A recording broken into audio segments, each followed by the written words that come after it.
Daylight beginning to fade on a perfect evening for football. In fact, there's a little bit of a hint of autumn in the air. It's 64 degrees, a light breeze here this evening in Foxborough, Massachusetts. Alongside Brian Baldinger, Scott Graham, the third man of our crew, is down on the field as we welcome in Dave Spadaro. Dave? Well, thank you very much, Scott. You know, the week began with the Eagles arriving in sleepy Norwood, Massachusetts. Got here Monday afternoon. Imagine the scene, walking into a hotel, these gigantic football players and the little kids in the lobby with their eyes wide open and their jaws slacked, and the women just wondering, who are these guys? And so it's a very good time, for the first time ever, the Eagles on the road for an extended period of time for joint practices. Now, on the field, excellent work. The one complaint I heard, and you'll appreciate this, the Eagles felt that it was too slow. Where was the music? Where was the tempo? So they enjoyed the work, but it was just a bit on the slow side. In fact, somebody told me it was a boring practice. So anyway, injuries for tonight, guys. There's a lot of them. 2 wide receivers out. Riley Cooper, Jeremy Macklin out. Aurelius Ben and Ifani Moma get the start. And the Eagles very thin at running back behind LaShawn McCoy and Darren Sproles. You'll see a lot of Henry Josie, and you may see a lot of Damaris Johnson late in this game. Well, obviously, Chip Kelly's got a couple of things he's going to be mixing and matching with here this evening. Now here in his second season as the head coach of the Eagles. And the second straight summer that he's come and spent some time, or last year it was at home, but spent a week with that man, Bill Belichick, and his team. Interesting concept, and both coaches think that it benefits their team. Well, it did, and opposed to other scrimmages around the league, there weren't any fights. And nobody was throwing punches, so they got a lot of good work. And in fact, Wednesday's practice was in a monsoon rain. They practiced in the rain because, let's face it, when the Eagles play, there could be 6 inches of snow at kickoff. You got to be ready for any kind of condition. Patriots will get the ball first. Henry's kick is going to go right to the back of the end zone, and New England will begin from their own 20-yard line. Tom Brady leads his team out onto the field for what is his first appearance here in the preseason. We take a look at the Eagles starters on offense, presented by Sports Authority. Cox, Logan, and Thornton, the 3 men up front. Linebackers in general in this group have been active, and they were last week in the game at Chicago, especially Michael Kendricks, showing a lot of energy. Defensive backfield, Malcolm Jenkins, the new addition this year. Kerry Williams and Bradley Fletcher, the starting cornerbacks. Brady under center on first down. And to the ground right away, Stephen Ridley, good yardage, going to get a gain of 7 yards out to the 27. Now, the Eagles were very good against the run last week in Chicago. They shut down the run. They didn't have many gashes the way the Patriots just did on that first play. However, Benny Logan in there at nose tackle tonight. He didn't play last week. And so that's their number 1 test right now. Stop a pretty good running attack of the Patriots. Ridley the deep back once again now on second down. And right back to the ground again as they'll try right side, not going anywhere. Nice penetration into the backfield by Michael Kendricks. Kendricks just saw the lane right there and just shot it and got the back in the backfield. And that's what Michael Kendricks gives, a little bit of instincts and a great deal of speed. John Parry, the referee, going to tell us about the flag on the play.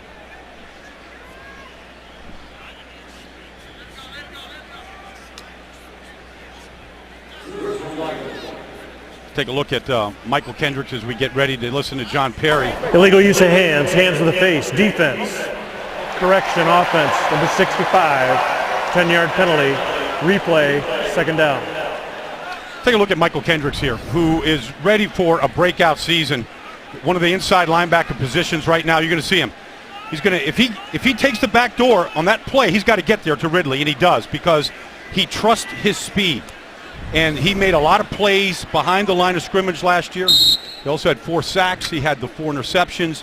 I mean, we haven't seen a linebacker making those kind of plays in Philadelphia since the likes of a Seth Joyner. Saw illegal contact flags, a lot of them last week. We'll expand upon that. Already now, a hands to the face call on the second play of the ball game. Brady, his first completion of the preseason. That's complete to Kenbrell Tompkins out to about the 23-yard line. Third down and long coming up for New England. And you mentioned third and long. Last week, Scott, the Eagles were not good on third down. They surrendered 10 out of 17 attempts. It was too many. They could not get off the field. And that's where what we talked about at the open, pass rush. If you're going to be an improved defense, you have to have an improved pass rush. Let's see if they can move Tom Brady off that spot 5 yards behind the center. Blitz is coming, and it's picked up. That's going to be complete to Edelman for first down yardage. Something that Julian Edelman did a lot of last year. 105 receptions, and he moves the sticks on third down. And that's against Brandon Boykin, who is basically a starter. He's their nickel defender. He's their slot defender. And that's what his specialty is. I mean, Brandon Boykin played 50% of the snaps last year. He was second in the league in interceptions. But even that against Edelman, you know the play's coming. Can you stop it? First down now from the 33-yard line. And back to the ground. Ridley, big lane to run across the 40. And he's going to make it all the way out to the 44 for 11 yards and another first down before he's brought down by Trent Cole. Now, when an offense gashes a team like that on a cutback run, you have to take a look at the nose tackle. See what Benny Logan did. Or Damian Square is in there right now. Let's just take a look. Square is at the nose, and he's on the ground. And so that's why that hole was so big. That's where the nose tackle has to plug the middle. Quick snap and back to Ridley. Breaking tackles out to the 50-yard line, a pickup of 6.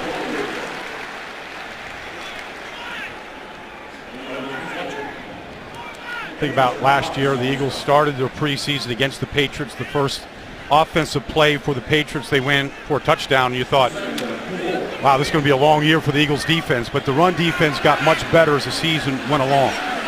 And a lot of it has to do with the way Trent Cole played the second half of the season. Shane Vereen in the backfield now on second down at 4. Another blitz coming, and up on the top, they're looking for all of it. Not quite there on the timing as he tried to find Amendola down the left side. That time the Eagles came with the blitz, and Brady read it, and he had Amendola, but Nate Allen had a pretty good coverage on the play, and so it's nothing more than a big strike, setting up another third down.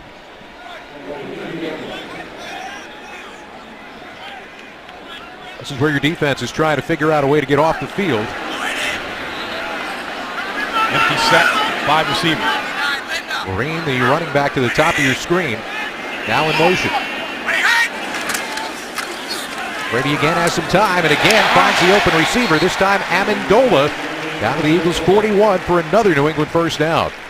Between Amendola and Edelman, and they're both 5'9", little guys. I mean, here you go. All you're getting is just this little stop route. So it's almost a trail route. Edelman is in front, and then Amendola is behind him. And they're just high-lowing their defenders, and they just gave him too much space. And Brady doesn't miss those throws. He hits the belt buckle nearly every time. Quick throw this time for Tompkins, and Tompkins going one-on-one on the sideline, beating Kerry Williams down the sideline for another first down to the 30. That time the Eagles had a safety blitz on. Nate Allen came off the corner, and Tom Brady read it perfectly. The safety coming off the corner was off the ball. Kerry Williams is off, and Brady saw it, and he hit Tompkins for the first down. Drive began on the 20-yard line, and New England moving the football on this opening drive. Quick drop by Brady, and the throw is picked off. This one could go the route. Williams got to beat Brady, and Brady got his feet in the air to stop him. Williams still on his feet, and he's going to go. Touchdown! Miscommunication on the outside, and Kerry Williams pays it off with a pick 6 for the opening score. Well, that's one way to stop Tom Brady. You see Brady's just throwing a stop route, and the receiver isn't stopping. So you got the tight ends on the outside. I think that was Maneri, and Kerry Williams just in zone coverage. Just read it all the way, and for Kerry Williams, it's about scoring, transition defense. So he does a good job of sidestepping Brady, picks up a couple of blocks, and that's one area that, you know, we always said at the very beginning, how do you get better? Well, scoring defense can get better.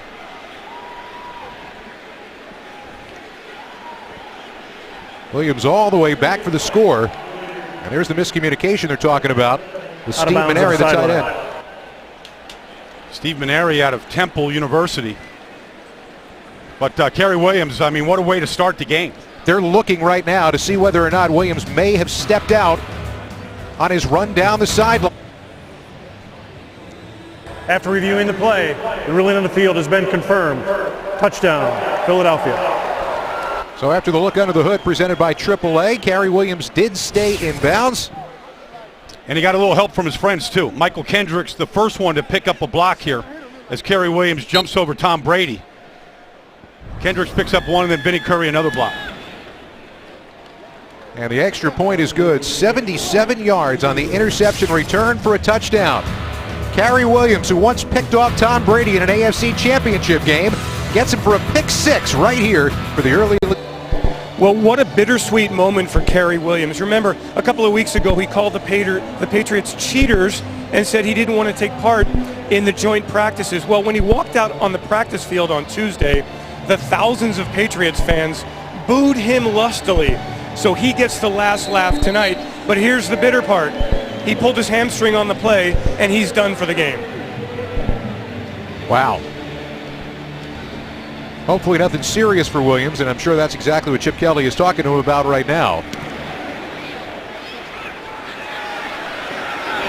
And the Patriots will get the football back right here. Good return out across the 25-yard line. And that's where New England will start things off. The return from backup running back Roy Finch. So Tom Brady was 4 of 6 on that opening drive, but the miscommunication on the interception comes out for his second series. Yeah, but you know, when they make a mistake, and he doesn't make many mistakes often, it's the receiver that made the mistake. I'm sure that was corrected. You got to take advantage of it. Cary Williams was right in the right place, picked up a couple blocks. Unfortunate about the hamstring. Hopefully it's not too bad. Bradley Fletcher on one side right now. Brandon Boykin, the slot defender, now on the other side, taking Cary Williams' spot.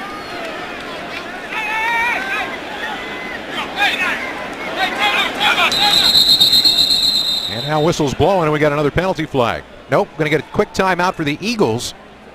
They were not set defensively for what the Patriots were about to run. Timeout, Philadelphia. Team's first, 30-second timeout. Well, how about that, huh?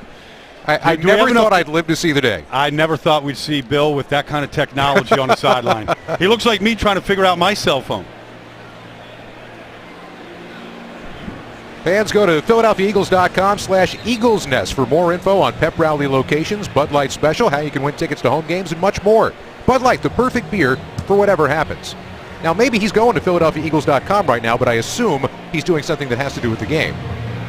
Well, I noticed that Chip doesn't have any kind of technology in his hands because right now the defense did what he hopes the defense does a lot this year. Pick off quarterbacks and take them back to the end zone and make it a little bit easier on his offense. Rookie James White in the backfield now for New England. And he'll get the carry to the near side. Good job of shutting that down straight down the line by DeMeco Ryans.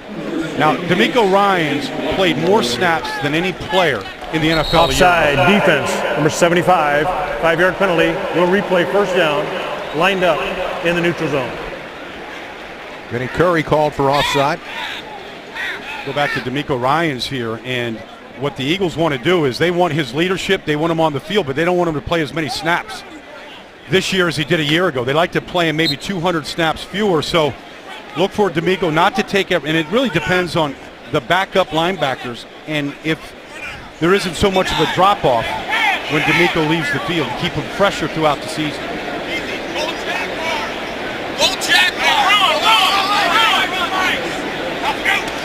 First down and 5, and it's White to the right side.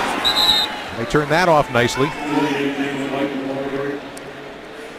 Good penetration on the play by Brandon Baer. Brandon Baer picked up last year during the season, put on a practice squad, and really showed up and flashed last week. It's good to see him getting reps here with some of the starting defenses. They start interchanging defensive linemen. They love to play 6 and 7 linemen throughout the game, keep them as fresh as possible.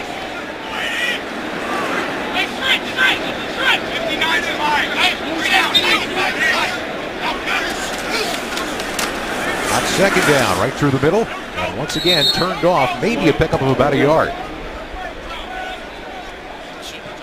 You know that Bo Allen was stuffed in that play. He went to the University of Wisconsin. He's their 7th-round pick. The running back, James White, was the 4th-round pick out of Wisconsin. These guys know each other very well.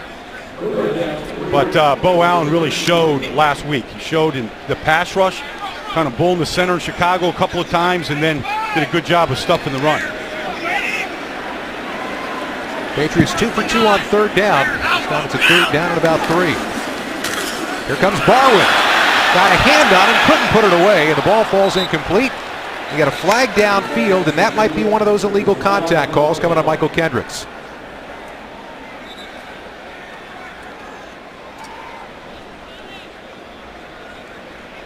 Prior to the pass, holding, defense, number 31, 5-yard penalty, automatic, first down.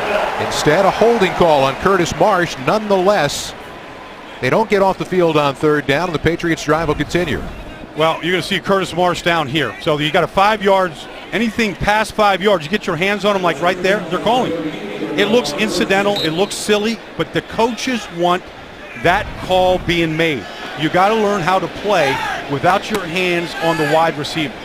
We're going to see penalties up throughout the preseason as they try to stop the grabbing and holding. White coming to the near side. He's doing a good job of coming straight down the line and shutting off the run. Fletcher Cox in on that tackle. There's a guy that needs, there's a guy that Fletcher Cox that really has to start playing on a more consistent basis because he's got tremendous talent. And it flashes at times where he just physically just can swipe people out of the way. But if you look at a player in the league like a Gerald McCoy in Tampa, he's got that type of talent, Pro Bowl talent. And if he plays to that level, this is going to be a really good defense. Swinging out of the backfield for Vereen. It's Shane Vereen out across the 50. First down yardage on a pickup of 12. We'd like to see a little better force on that flare screen that time by Vereen to that side. Fletcher breathing heavy because he chased that play all the way down. See how he does on this play here. Brady's got pressure coming and a well-designed screen. Flag on the play. And Vereen taken down on a nice ankle tackle to prevent further gain by Curtis Marsh. We wait on yet another penalty flag. We have 8 officials working tonight's game. 2 umpires that are straddling John Perry, the referee, tonight. So an extra set of eyes calling some of these penalties. The defense might be getting a little tired right now. The offense hasn't seen the field yet. We're about the halfway point of this first quarter. Prior to the pass, holding, defense, 5-yard penalty, automatic, first down.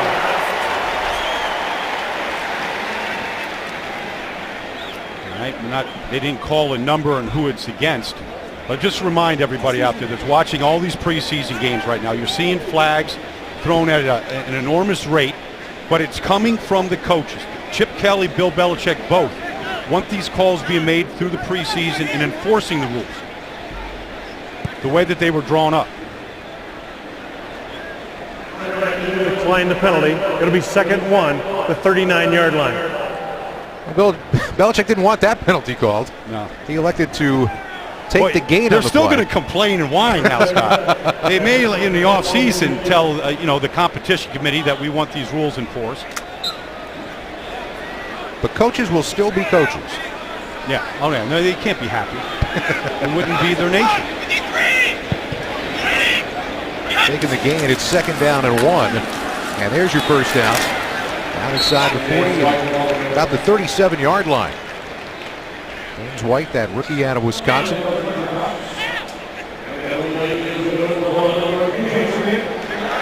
But you tell me, you played the game. Is the defense feeling it being out there basically for 8 straight minutes? Yeah.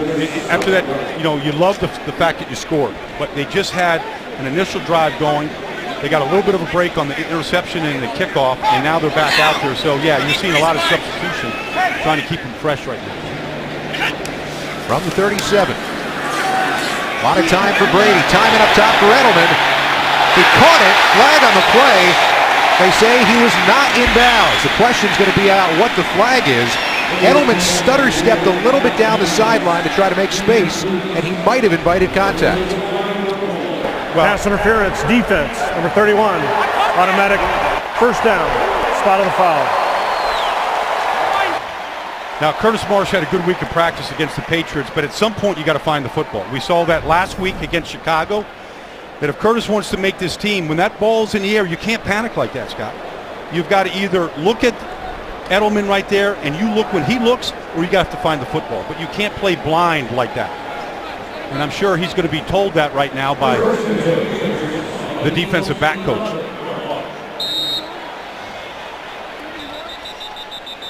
And now you're going to get a flag thrown while both teams are attempting to huddle up.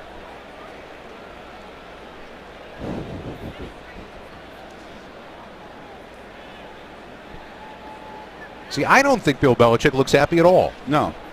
Well, he looks like he wants to take them all on. I mean, there's 4 of them on there, and he's ready to go take them on. Unsportsmanlike conduct. After the play was over, 15 yards, it'll still be first down.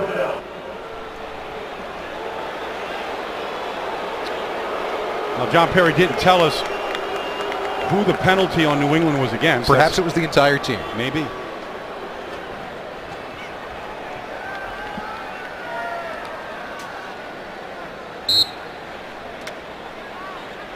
So they still have to get down to the 1 yard line to get a first down, but they're starting now from the 26.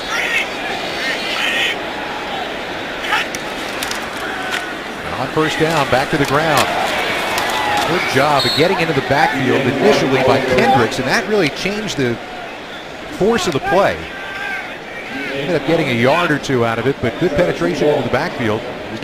Right from getting his legs moving. Good eyes by you. Watching Kendricks, again, using his short area burst and speed to get to the backfield and making White cut back into a bunch of green or black jerseys.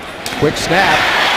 Eagles might not have been ready defensively, and Edelman makes the catch, spinning his way down to the 15-yard line where Curtis Marsh brings him down. Well, you know, Brady can go as fast as what Chip Kelly and his offense can go because Bill Belichick and Tom Brady learned it from Chip Kelly 2 years ago. In fact, 2 years ago, the Patriots ran 100 plays more than anybody else in the league, and oftentimes caught a lot of defenses not being able to get set. Third down now. They've got to get it to the 1 yard line. That's Marine in the backfield with Brady out of the shotgun.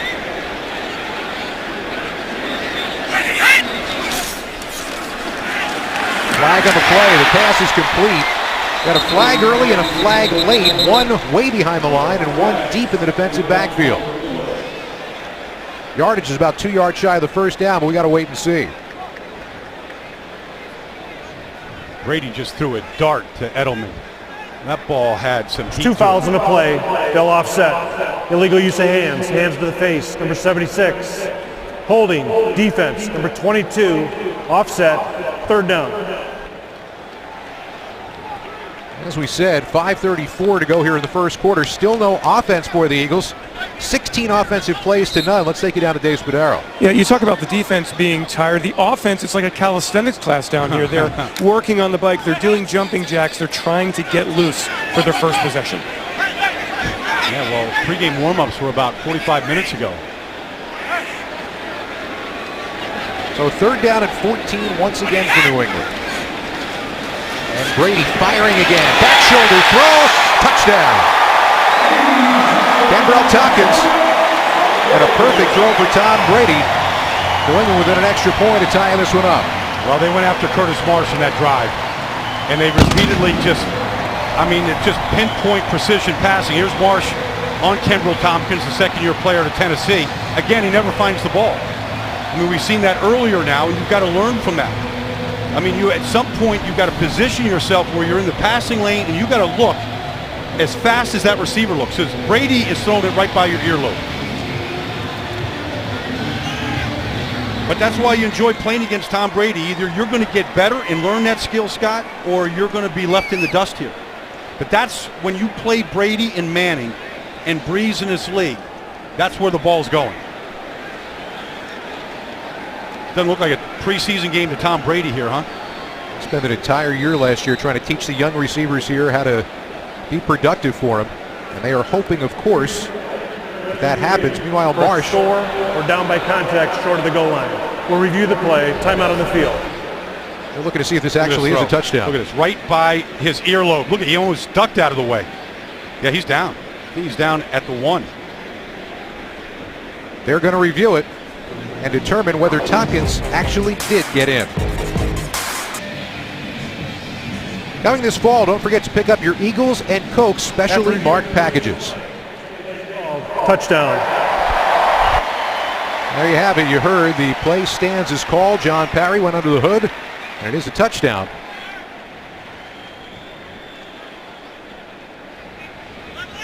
An extra point away for New England now from tying this ball game up.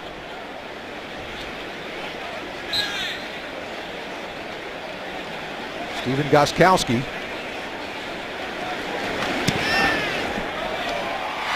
And the extra point from 33 yards away under the experimental rule is good. 9-play, 53-yard drive gets the Patriots back to even. 7-all, just about 10 minutes in here in the first quarter. On Sunday, August 24th, you have a chance to host your league's fantasy football draft in a suite at Lincoln Financial Field. Get your league together, get your stats in order, prepare to make your picks from a private luxury suite overlooking Lincoln Financial Field. For info on how to participate, log on to PhiladelphiaEagles.com/fantasy draft. Space is limited. You getting ready for your fantasy draft? I am, but if I had known about that, it wouldn't have been in my kitchen. It actually would have been in, Lincoln Financial Field. Well, if you need any help on your draft, Scott, let me know, all right? I got a little insight here. I appreciate that, Okay. Nick Foles here for anybody that's wanting to pick Nick Foles in their draft. You got to Nick Foles here waiting as he gets his opportunity to take the field for the first time tonight. Brad Smith will take a knee about 6 yards deep into the end zone. For the first time tonight, we're going to see the Eagles on offense. Take a look at the starters presented by Sports Authority. There's your 5 up front. Alan Barber starting at the right tackle position, a guy who we'll focus on a little bit tonight. Sean McCoy end up getting some carries tonight. Bonnie Moma gets the start along with the Aurelius Bennett wide receiver. The starting lineup is brought to you by Sports Authority. All things sporting good. Nick Foles off a magical season last year. Starts his team from the 20-yard line.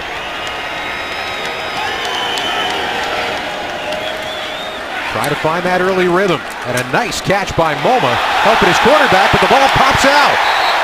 Oh my. Did he have full possession of the ball? If he did, it's a fumble. They're ruling it a fumble and recovery by New England. Now let's see. His job is to put this ball away as soon as he catches it.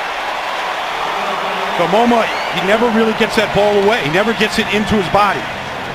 And the Patriots clearly knock it out. Oh yeah, it's a good call. But this is kind of the things that these young receivers have to learn. We saw it from Jordan Matthews last week. You get the ball in your hands, it's got to be one move to tuck it away. So guys like Tommy Kelly can't come along and just jar it loose. Lafani Moma has been improving. They like what he's doing. He's getting a chance to start 2 weeks in a row because of injuries. But it's those kind of plays that you have to put it in his head. Get that ball and tuck it into your 5 points of pressure, put it to your body and not let it get it knocked out. This will be the 18th offensive play for the Patriots. The Eagles have run 1. Starting in great field position, and they are going to their rookie quarterback, Jimmy Garoppolo. Couple of yards on first down for Ridley.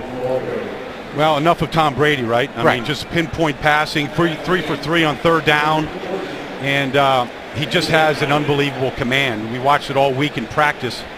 And it's just, it's everything. It's his voice, it's the command. I mean, everybody kind of witnessed it. He said some nice things to Nick Foles during practice during the week. Special player. Garoppolo with pressure coming, nearly threw an interception. You got a flag coming in late. So what else is new? We've got a holding call coming here against New England. Yeah, and that was on a screen pass. One play that you don't want to have a hold. Illegal use of hands, hands to the face, defense, number 90, 5-yard penalty, and an automatic. First down. I really, for anybody out there in this league right now, you cannot touch the helmet. Offense, defense. Marcus Smith on the rush. Gets the hands underneath the right guard, Wendell. Like I said, there's 8 officials tonight, so There's a lot that are looking right inside.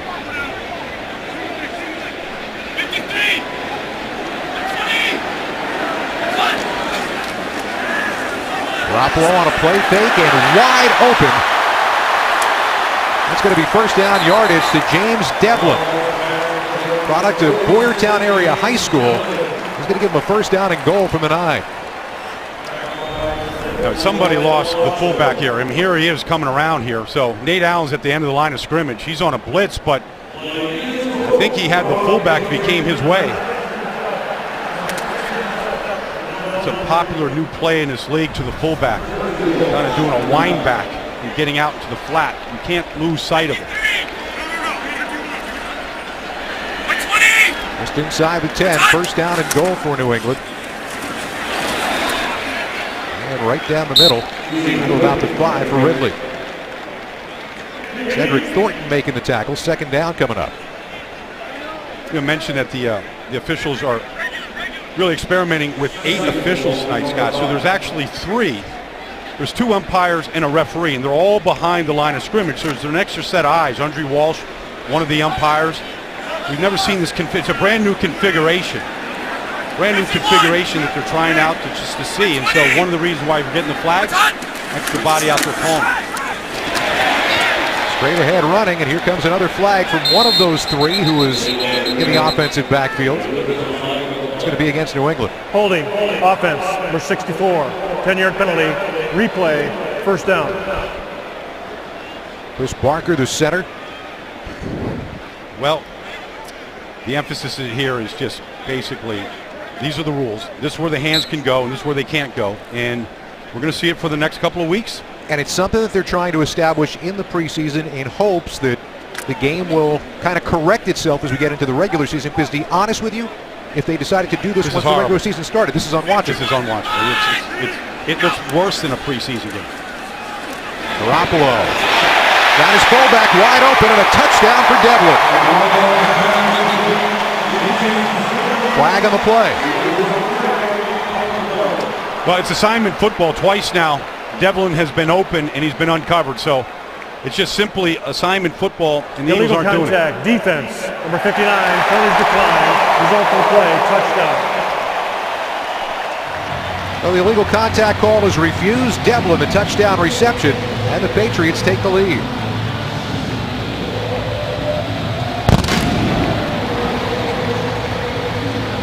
That should not happen to a rookie quarterback with your starting defense in this league. And it's just breakdowns in coverage for Chip Kelly and his defense right now.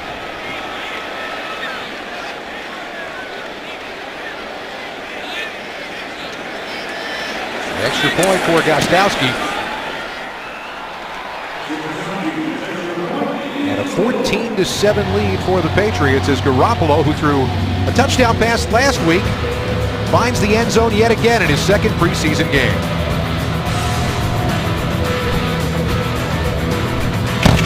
I mentioned assignment football. Watch Travis Long and Acho here. Both take the tight end. Nobody takes the fullback. Assignment football here. Somebody has the fullback on this play. Both of them jump on Maneri, the tight end. And Garoppolo finds him, and then Brandon Boykin was on the ground to save the touchdown. So that has to get straightened out. 2 plays on that drive by Garoppolo were breakdown on the fullback. Time of possession numbers are, well, kind of absurd right now because the Eagles have run one offensive play, a completed pass and a fumble that set up the short field for that 28-yard drive. Josh Huff, who went 102 yards last week, going from deep in the end zone, and he's not going to make it back to the 20.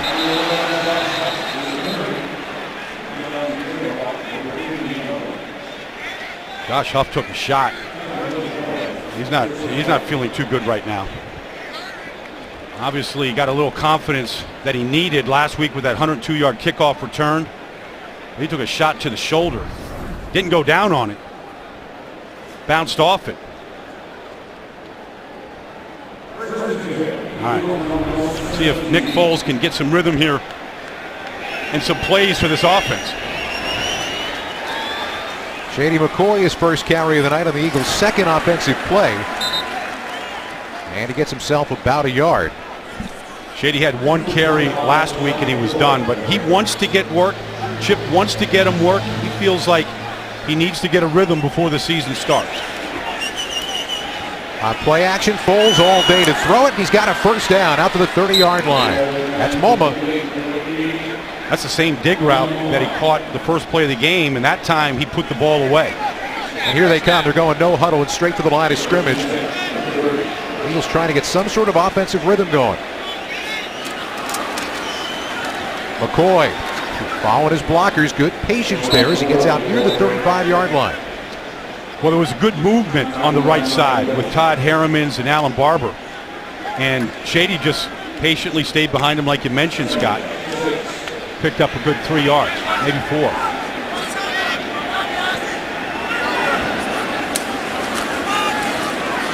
Once again, it's McCoy.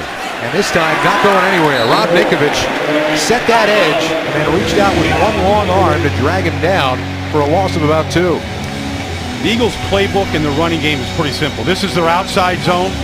They run inside zone and outside zone. In the outside zone, you want to get those defenders running and moving. And that time they didn't get a good job of that as Ninkovich knifed through to make the tackle. So third down, they've got to get it to the 40-yard line. Call it third down and 8. Final minute of this first quarter. Jordan Matthews in the game now in motion. Blitz coming. Foles in trouble and down he goes. And it's Ninkovich again. 8 sacks last year. Good penetration is going to force the Eagles into a punt. Now Alan Barber is the right tackle here, so he's going up against Rob Ninkovich. See how he does on the outside. Just misses the jam completely. Ninkovich got underneath him, and it's an area of concern without Lane Johnson in there, as Alan Barber needs to get reps and needs to be able to make that block. Jones punting it away. Edelman back. He's going to have a little room to return this one from his own 17-yard line. Look at a tackle. He'll get it out to the 25. Boykin a little slow to get up.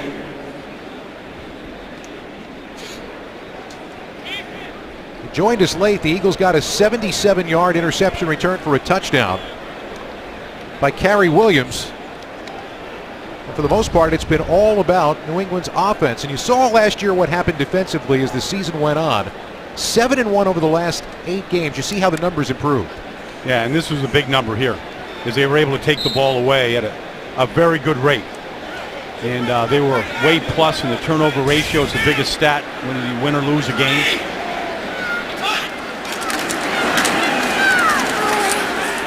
Straight through the middle. And the tackle by Brandon Baer as Ridley got it out to about the 27-yard line. Maybe make it the 28. First quarter is done. Patriots on top by 7. Welcome back to Gillette Stadium. A rough first quarter for the Eagles, trailing 14-7. Cary Williams out for the game with a hamstring injury. And then Josh Huff on that kickoff return suffers a right shoulder injury. He too is out for the game. The Eagles really thin at wide receiver. That was a monster shot that Josh Huff just bounced off of on that kickoff return, right on the shoulder. Hope that it's nothing serious as Jimmy Garoppolo gets ready for his second series. Patriots outgaining the Eagles 150-17 in that first quarter. And Ridley, who's seeing some pretty extensive time here as the starting running back, gets it out near the 31. It'll bring up a third down and a long 4. You know, Scott, we put up the graphic of the Eagles' defense first 8 games, last 8 games, and you see it tonight, how important turnovers are. I mean, that interception return for a touchdown by Cary Williams, you know, has the Eagles in this game 1 score away, even though the Patriots have dominated the line of scrimmage in the action.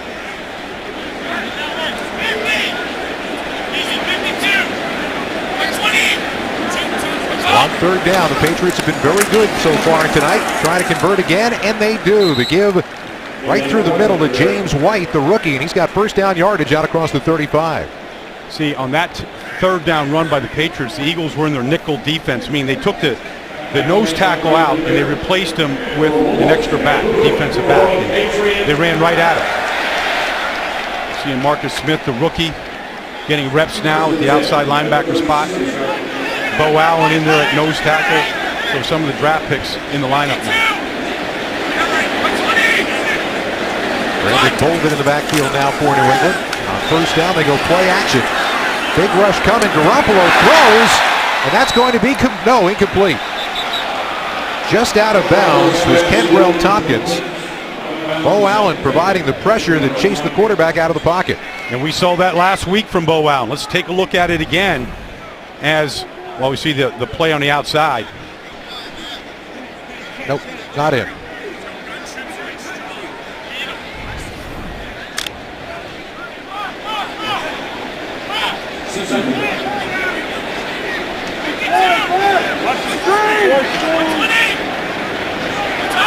On second down. And the give through the middle, trying a little sleight of hand with the quarterback, but the give was to James White. And he'll get a couple of yards out to the 38-yard line. Third down coming up. Travis Long in on that tackle. Travis Long, one of those guys from the Pac-12 that Chip Kelly knew all too well at Washington State. Actually came up here last year when John Dornbos got hurt in the preseason game. They brought him in because he can long snap. He really didn't have a backup at that time. England is yet to be turned away on a third down here tonight. Late blitz coming. Up over the top. That's going to be complete for first down yardage. Pretty throw from the rookie. And he got it to Brandon LaFell in the Eagles territory for the first down. All right, so the Eagles are getting a look at Curtis Marsh tonight in man coverage. We saw it last week with Jalen Watkins. Can you hold up on the outside on an island one-on-one? Right now, Curtis Marsh is struggling as Brandon LaFell, big free agent pickup from the Carolina Panthers, beats him on a post corner route.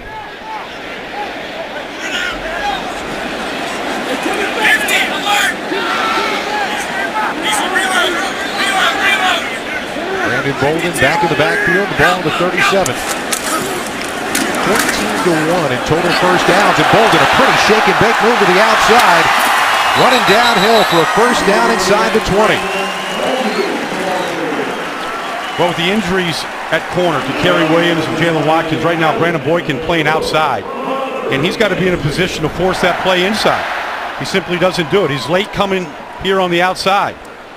He's got to box this in right now to all of his help in here. So it's assignment football here. Brandon Boykin does that. It's not nearly as big a game. Boykin knows he's got help coming out, right? Oh yeah, I mean that's his job. They call it setting the edge, and anybody has to do that in order to slow down the run game. Ridley knifing his way inside down to the 12-yard line before Bo Allen takes him down along with Nate Allen.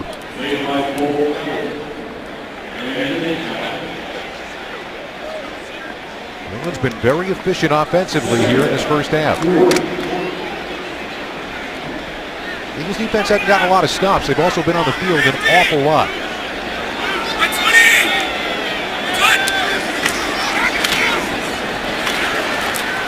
This time they stop Ridley. Not before getting very close to first down yardage at about the 10-yard line. It looks like he might be about a half-yard shy. Well, it's important to know in these preseason games who you're going against. And right now, this Eagles defensive front, Taylor Hart, Bo Allen, all rookies, going against the starting offensive line of the Patriots, still in that game right now. So they're going up against a premier line. They're getting pushed around a little bit, but it's good for them. I mean, all these guys are going to be competing to get into the mix. How do they hold up right here? I mean, they're all young players. Taylor Hart, Bo Allen, Brandon Baer, Marcus Smith, a bunch of rookies in there against a veteran line. Apparently there was a fumble right near the first down marker recovered by New England, so it's third and a full one for Brandon Bolden. And Bolden, pounding ahead, will get the first down with some second and running. One thing the Eagles are getting a look at tonight, Scott, is they don't have a fullback on the roster. So when they play a team like the Patriots, it's like the first time they get to see a real fullback. And Devlin is the lead back, and he did a good job. It's something that the Eagles need work on, especially this year when they see Seattle, they see San Francisco. They're going to see teams that have a fullback. So now the defense trying to dig in. First down and goal from just inside the 9-yard line.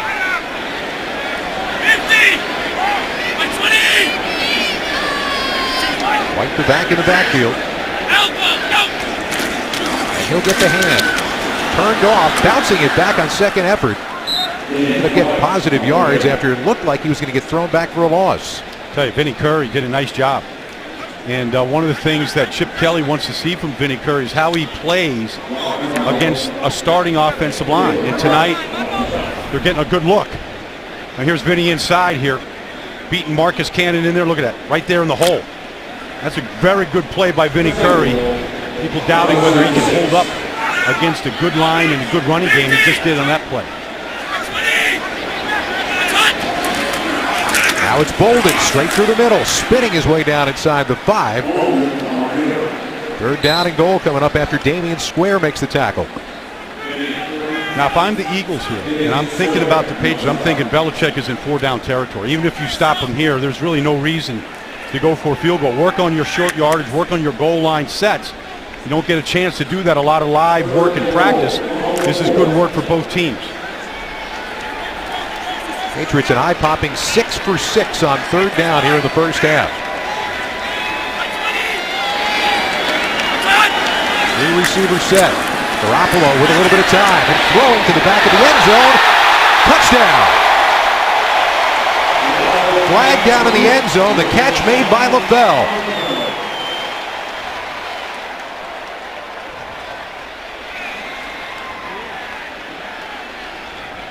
Prior to the pass, holding, defense, number 22. Penalties declined. Result of the play, touchdown.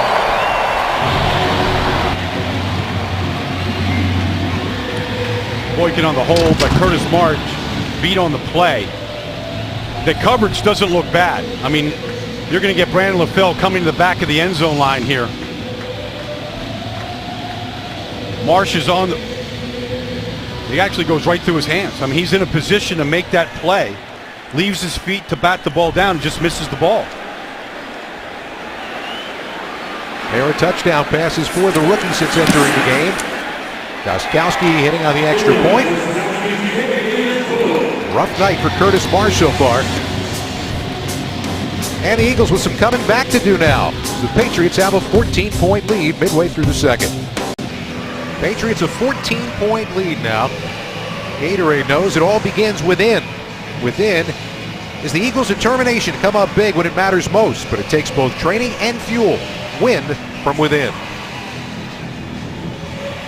The defensive unit, after giving up a 75-yard drive and 35 offensive plays here in about a quarter and a half of football, going to have to figure out a way to slow down this Patriots offense. Well, I mean, they got to stop them on third down. Right now, they weren't good last week on third down against the Bears, and the Patriots are perfect on third down here tonight. Maris Johnson not going to get a chance to return this one. And the offense hasn't had a whole lot of time to do much here in the first half. We'll get a turn when we come back. Other quarterbacks would be like, I want to throw it. Mm-hmm. You know, Nick will always just tell you, I want to win it. I don't want to throw it. I don't want to hand it. He don't care. He just wants to win. So I think the mindset that he brings is ideal for what we're trying to get accomplished. There is no doubt you're talking about a selfless player when you talk about Nick Foles, even amidst all of the accolades that came his way last year. Never saw him get a big head about it. Here he comes out, firing as he comes right out with a throw to his tight end Brett Selleck for a first down out to the 43. One of the staple plays, fake inside zone, fake bubble screen, and then pop pass to Selleck down the middle of the field. Kind of brought that play out, and a lot of teams in the league copied that play. It was only the 7th offensive play for the Eagles here in this first half. Here's McCoy with a toss. Trying to find the corner and does. It's out across the 50-yard line. It's a great job and vision of staying up and inbounds for a first down to the Patriots 44. And just following his blockers that time, Harrimans and Kelsey were out front, and I think 2 plays and 2 first downs, you get a little bit of momentum here. And they got to keep this going.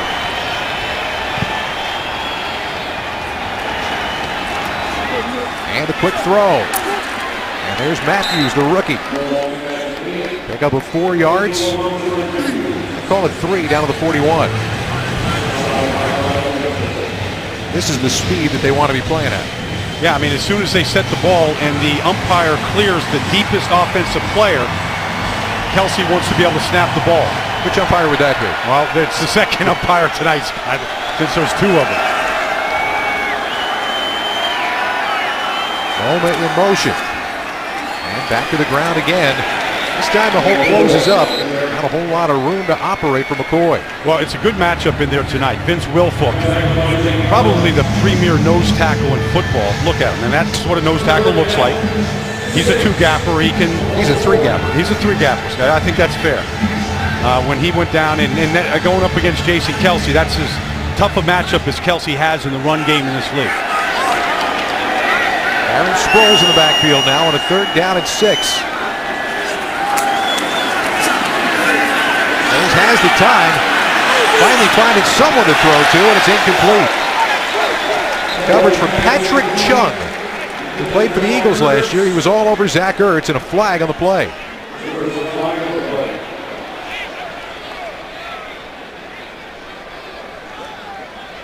Prior to the pass, illegal contact, defense, number 23, 5-yard penalty, automatic first down.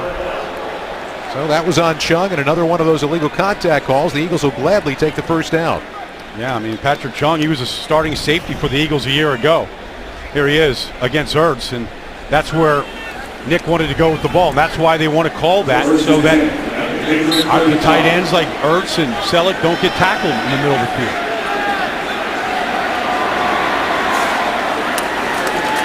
Foles for Sproles. Inside the 30-yard line. Quick play. You're probably going to see quite a bit of that before it's all said and done. But we talked to you about the illegal contact calls from the officials. Last weekend in the preseason games, 27 flags, just 10 shy of what they threw in 256 games last year. It's remarkable. I mean, they're going to emphasize it. We've seen it tonight, and we're going to continue to see it. Foles in trouble, and down he goes. I believe they're calling that a sack before he tried to get rid of the football. No foul for intentional grounding. Number 87 is in the vicinity of the area. 3rd down. Well, this is just a straight 4-man rush. Chandler Jones on a little ET stunt on the left side. Joe Volano got him by the ankles. Joe Volano, a rookie free agent a year ago out of Maryland. I mean, they really, Evan Mathis and Jason Peters should never get beat on that stunt. 3rd down, they've got to get it to the 25. Rush coming, up on top for Moma, can't pull it in. There was help up over the top. Foles was going to have to drop that ball in there perfectly and couldn't quite get it in to Moma. Yeah, you know, for Nick Foles, he can't ask for a bigger target than Moma. I mean, he's 6'8" out here, and he actually won the route, beat the rookie right there from West Alabama. And Nick just has to do a better job of dropping that ball in.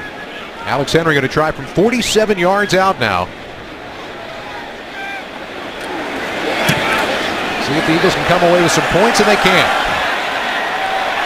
Missing it wide to the right. So far, first half with not a whole lot of joy here in Foxborough. Patriots a 14-point lead, 6:12 to go in the first half.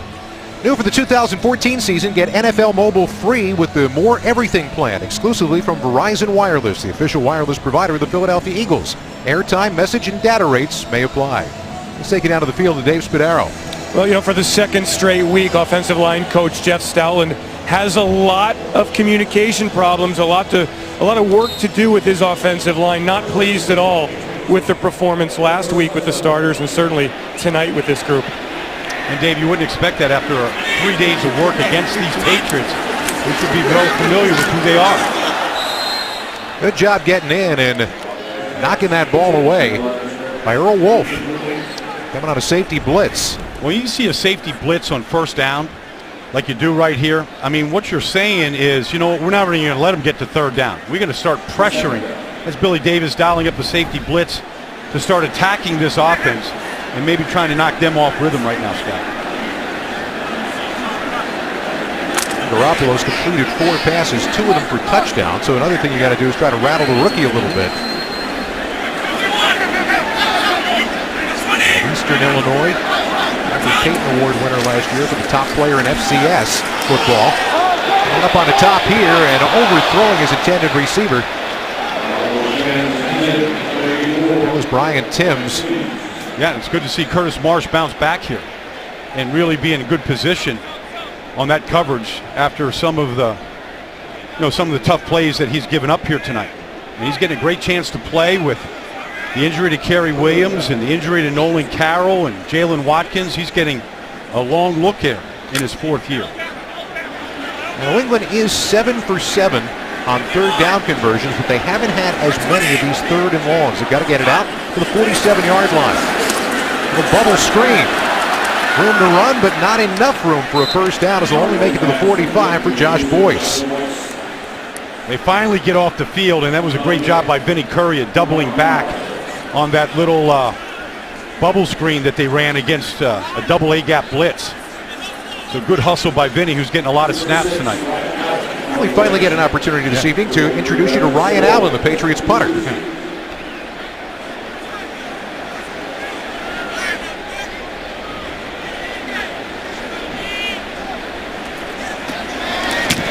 It's blocked. They got in on it and blocked it. And there's another big special teams play. Last week we saw a blocked field goal and a kickoff return for a touchdown.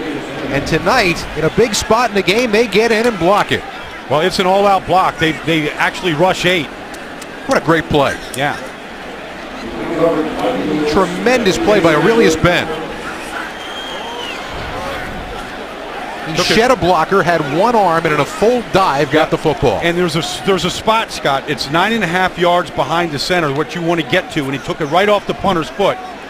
Kind of gave himself up on the play, and you're going to see it right now. There's the left hand you're talking about, right off his foot. The mark is 9.5 yards. He's right on it. What a great play. Yeah. You know, and so special teams can make up for a lot of weaknesses. Turnovers can make up for a lot of mistakes on defense, and here starting offense has a chance to capitalize. Trying to make him pay right away, and Selleck has it inside the 10. Lost the helmet, but kept the football. How do you not flag that? He's a defenseless receiver, and they just tattooed him. And yet, Selleck tough enough to hang on at the 8-yard line, or the 9, called for a first down. They had a little protection from that breathe right they had over the nose. Great throw by, good protection that time, really good vision by Foles to see him. Knock the helmet off. That's a helmet-to-helmet hit. That's got to be flagged. Here comes McCoy. My dad used to say holding it out there like a loaf of bread. But he put it away in time to get it down to the 6. He just had the feeling that he just wants to get this ball in the end zone. The starting offense has not scored a touchdown in these 2 games so far. You get the feeling that Shady was just hungry for it. Selleck looks like he's okay, by the way.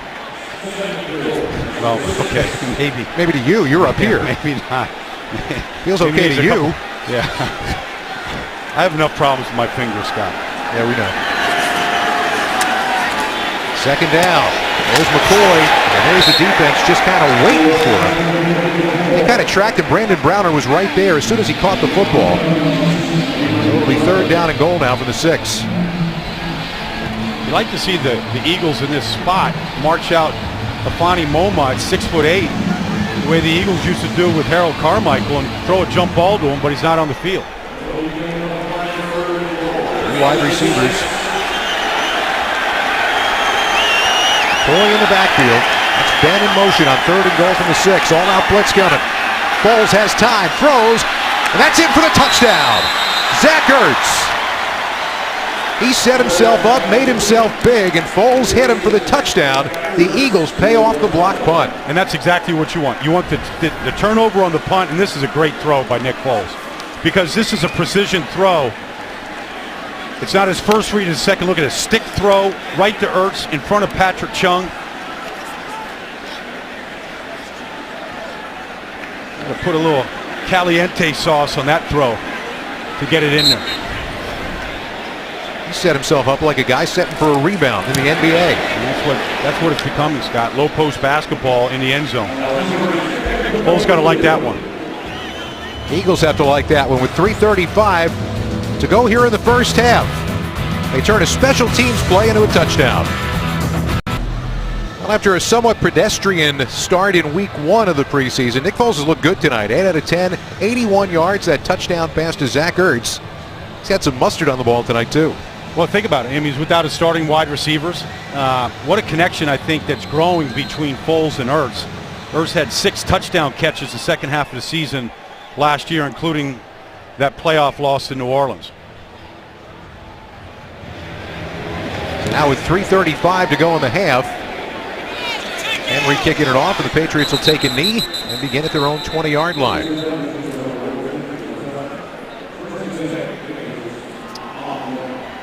I guess if you're the offense right now, you got to be feeling a little bit better because you just didn't get an opportunity at all in the first quarter.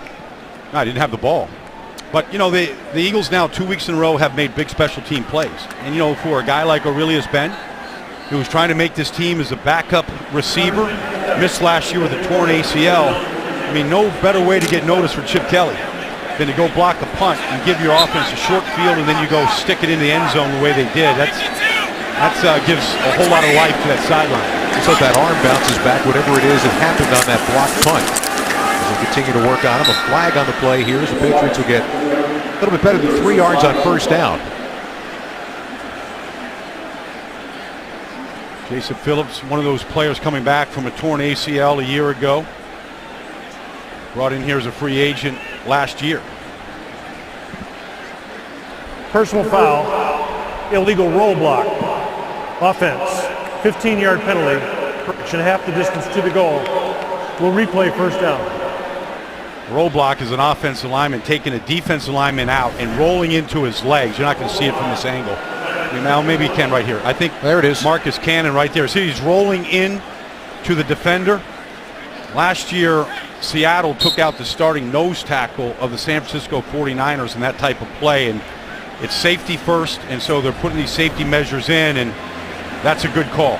Maybe we can save a broken ankle if we stop offensive linemen from doing that. Well, first down and 20 now.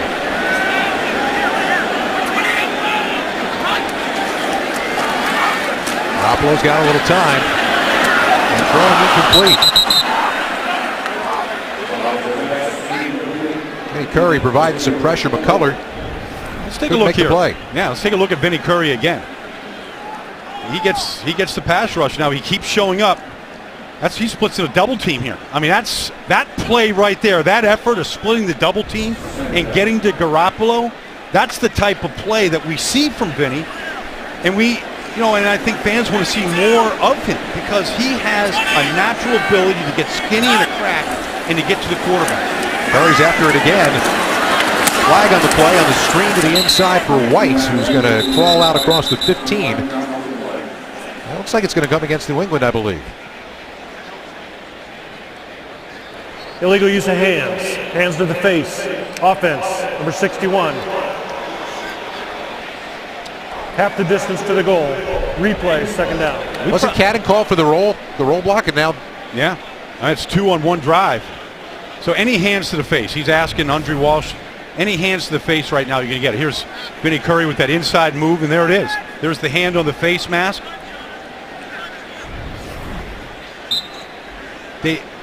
Vinny Curry's one of those guys, all right? There's a transition, Scott, from going from a 4-3 defense to a 3-4. Does he have the ball to stay in there and take on the run? The pass rush is there. We see it consistently, and now it's against the starting tackle of the Patriots. Is there room in this defense for a guy who's a pass rush specialist? This league is about getting to the quarterback, Scott. I believe you have to make room for him. James White not going to get far, and this is turning into a big defensive series for the Eagles now. You're going to get a false start. New England's going to push him back even further.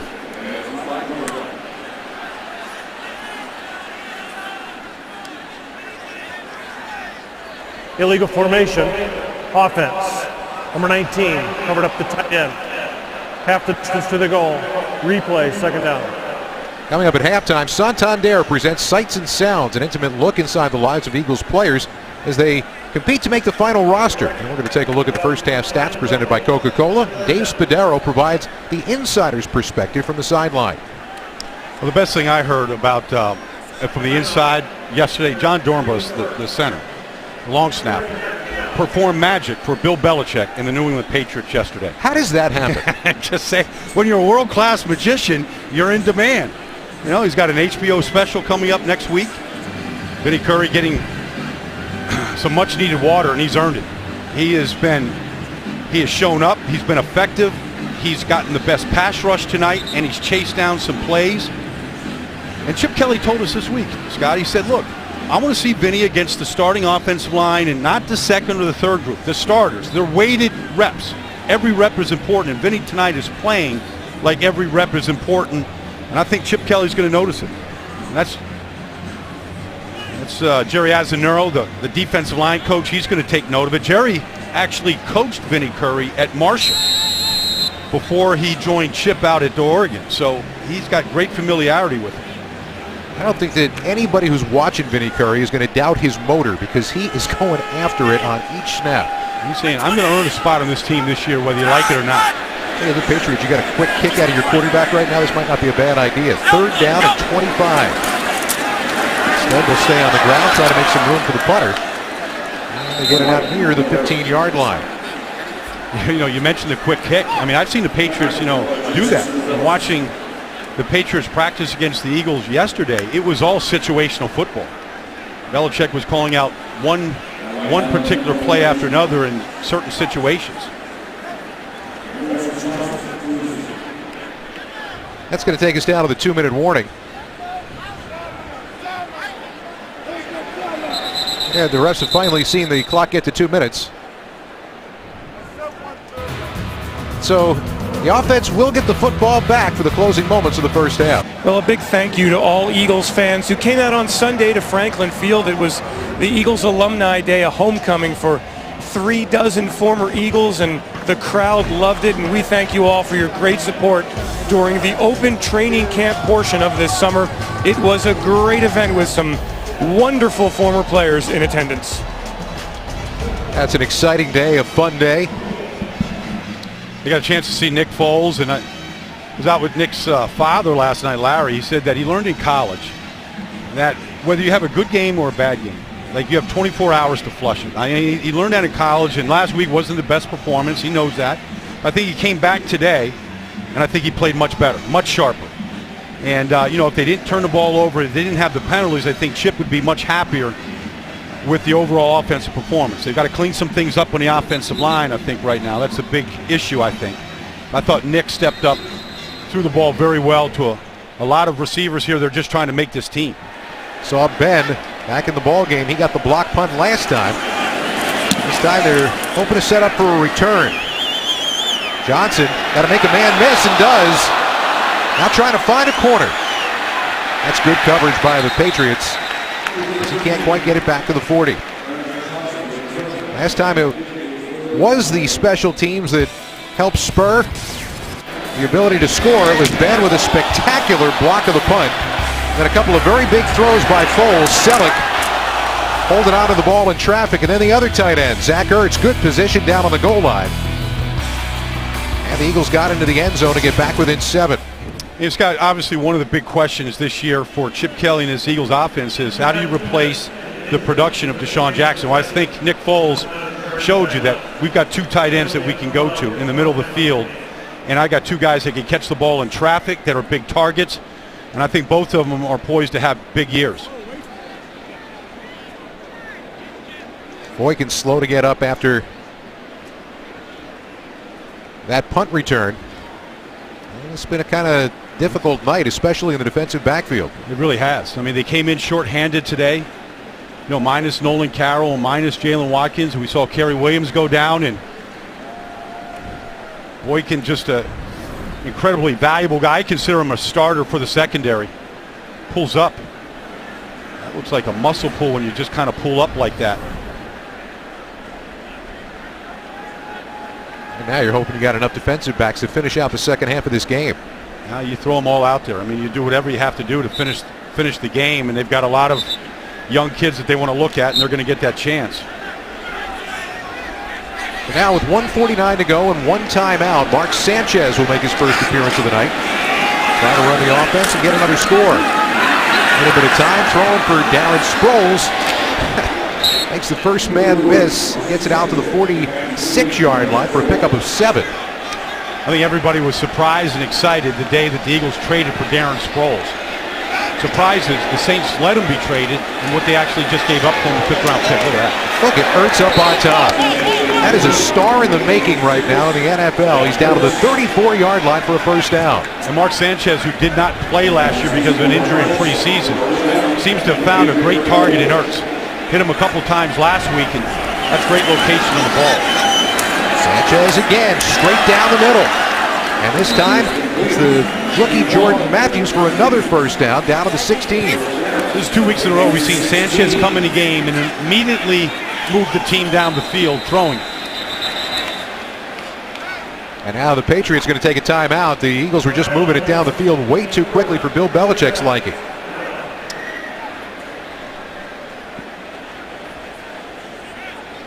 And look at Chip smiling. I mean, he's been raving about Mark Sanchez. You know, he's got 66 starts in this league. He's been to 2 AFC championship games. But he said the most impressive thing is this is his 4th offense he's had to learn in 6 years. He went through Marty Schottenheimer, Brian Schottenheimer in New York. You know, he had last year he had Marty Morningweg. This guy that is healthy now. We saw him throw the ball 68 yards in the air last week against the Bears. And I think any quarterback that comes here and learns under Chip is going to improve because of the style of the offense. I think he's enjoying playing for that man. In a lot of ways, this is a new lease on life for Mark Sanchez. Signed just a 1-year deal. That play. Sidearm. And Matthews finding the outside. And a good job of running after the catch by Matthews down to the 6-yard line. Had to throw a little hook around the oak tree that time in order to complete that ball to Matthews. It's a shortstop throw in a second on a double play ball. It is. You got to turn it. Turn on the screws. It's a first down and goal. By the way, the good news is no injury on Boykin. Good. So first and goal now. 47 seconds left to go in the half. And there goes Matthews again. On play action. Sanchez throwing to the end zone. Oh, it's caught off the carom. Touchdown. How about that? A day for Aurelius Ben making another big play. How about that? It popped in the air. It looked incomplete, and Ben picks it out of the air in the back of the end zone. So it's a double cross. Ben and Momo both crossing the field. Oh, wow. Now, did the ball hit the ground when Momo turned? Looked good to me. Yeah, I think your eyes are good, Scott. Well, even if it didn't look good to me, it looked good to me. Okay, well, let's see here. So Momo's got both hands on it, hits the ground. The previous play will be reviewed for an incomplete pass or a touchdown. Did the ground pop this ball up into the air? Well, or does he have control here? But if the ground popped the ball into the air and the ball never hit the ground, what difference does it make? Just ask it. And how is it incomplete if the ball doesn't end up ultimately hitting the ground? The ball hits the ground right here, Scott. Right there, it hits the ground. But it's in his hands. All right, so it pops out. Now if it hits I think right there that's a loose ball that's live. So do I. And Ben takes it in. Honestly, it's a much better story if it ends this way. Yeah, well, yeah. In another improbable way that the Eagles score here today.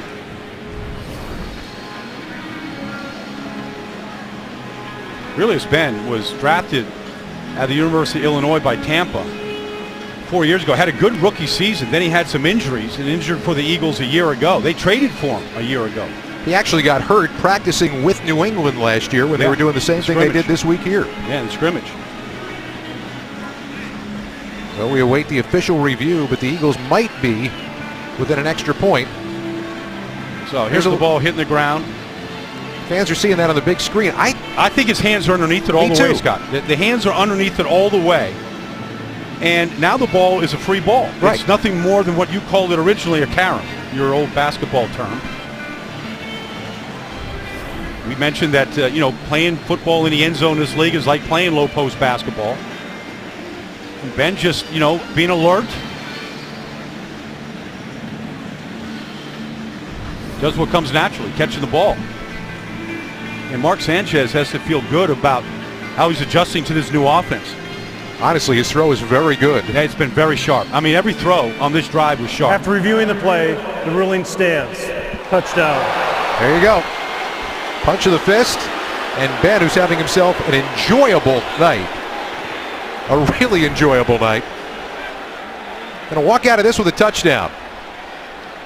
But I also think it's a good job by Moma of getting his hands underneath the ball, you know, and keeping that ball alive like that. And it was a good throw by Sanchez. After a very rough first half, there's your equalizer, and with 41 seconds to go till halftime, we're tied at 21.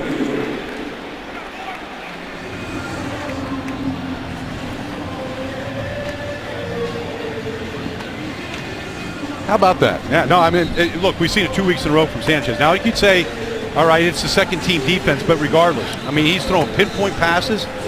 He's moving this team. He understands the pace and the rhythm. Isn't the point, however, of the preseason right now for him to become acclimated with the offense and for Chip Kelly and company to be confident that if something were to happen to Nick Foles, they would have a quarterback they'd feel comfortable putting into the ballgame? No question. I mean, that's what it's all about. And he's the backup.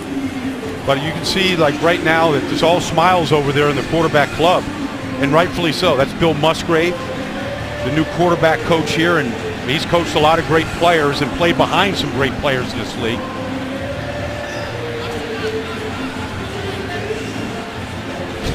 Ben can't wait right now to get down the field and kick coverage. See if something else happens. Yeah. I mean, you know, you're a backup receiver in this league. You're expected to play special teams and contribute. We've seen it. See him cover this kick right now. Ben's going to try to return it for a few yards deep. Up through the middle, and he'll get knocked down shy of the 30-yard line. That's where the Patriots take it over with 35 seconds left to go here in this first half. Well, here's Aurelius Ben splitting a double team right now. Gets a hand on the rookie running back, returner. Not bad. First contact is always a good sign on kickoff coverage.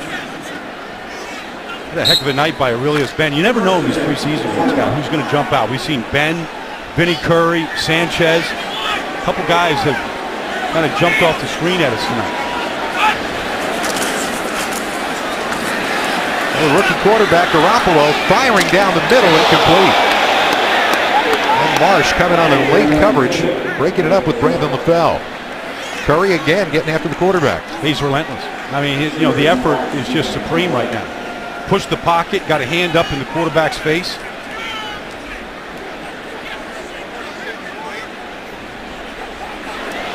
The other part that makes you feel good right now for the Eagles, not a lot went right in that first quarter. You just kind of turned the page. Yeah, I mean, sometimes you just have to move on past the bad stuff and, you know, keep making the plays like they are. And make sure that to keep the offense in front of them. Good makes the tackle out of the 37. Quick timeout for the Patriots now with 21 seconds left here in the first half.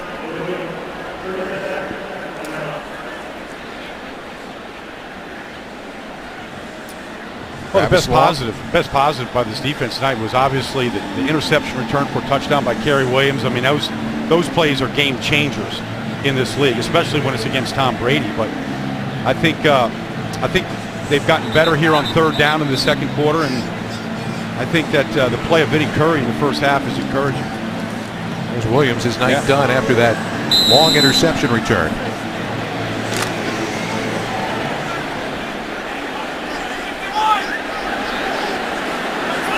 On third down here, trying to make another defensive play. Garoppolo somehow keeping it alive with great coverage, and that's nowhere to go with the football. Good coverage in the defensive secondary. And the Patriots will have to punt it away with 11 seconds left in the half. Yeah, just a four-man rush and really didn't do much on Garoppolo, but the coverage down the field made him hold the football. So we've seen this after New England, I think, converted their first 7 third downs. Now the Eagles have been getting off the field the last 3 or 4 times in a row. And Ryan Allen trying to punt it away. After 7 for 7 on third down conversions, the Patriots 0 for their last 3. And Tavares Johnson. He can make something happen. The 21 trying to get to the corner. And skips out of bounds on what's going to be the final play of this first half. Rough start here in New England. Much better second quarter for the Birds. And it came as a result of special teams and a couple of very big plays. Tied at 21 here at halftime in New England.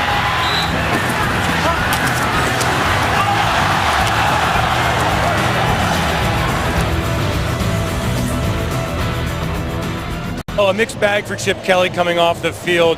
Not pleased at all with the penalties and the third down conversions allowed by the defense. On the other hand, very pleased with Nick Foles and with Mark Sanchez, an excellent 2-minute drive.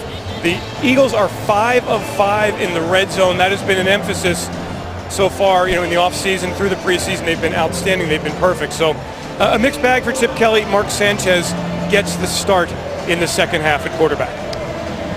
Yes, but the quarterbacks, Nick Foles and Mark Sanchez, were 13 of 15 in that first half. And when protected, they went to work against the Patriots starters and their backups. Both of them look very sharp. And the Eagles will get the ball to begin this second half. Opportunity at a return. And Johnson's going to get it out to the 24-yard line. So the Eagles will be in business. All right, so now that entire first half is in the books. Now you come out kind of like a new start here. What are you trying to accomplish right here in his second half? Well, it's got the second offensive line right now with Mark Sanchez. You want to see this group pick up where they left off, which was moving the football with Mark Sanchez, both on the ground and in the air. And you want to see the same level of execution that they finished the first half with. We said a little lighted running back tonight, and Josie, who gets the start to begin the second half, going to get good yardage out across the 30 to the 31 to pick up a 7. Oh, I'm going to watch Matt Tobin here in the second half. He was outstanding last week against the Bears. And right now, Chip Kelly, there he is, getting up to the second level. Not a bad job on the defensive end. Sanchez down the middle, and he's picked off. Good opportunity for a return, and Duron Harmon is going to get it all the way down to the 10-yard line. Looked like that pass might have been telegraphed, and Harmon, who was reading the quarterback's eyes, read it, stepped up, jumped the route, and got the pick. Well, here's Harmon up here. So he's basically in cover 2 zone right now, just looking at the eyes of the quarterback, trying to get it to James Casey.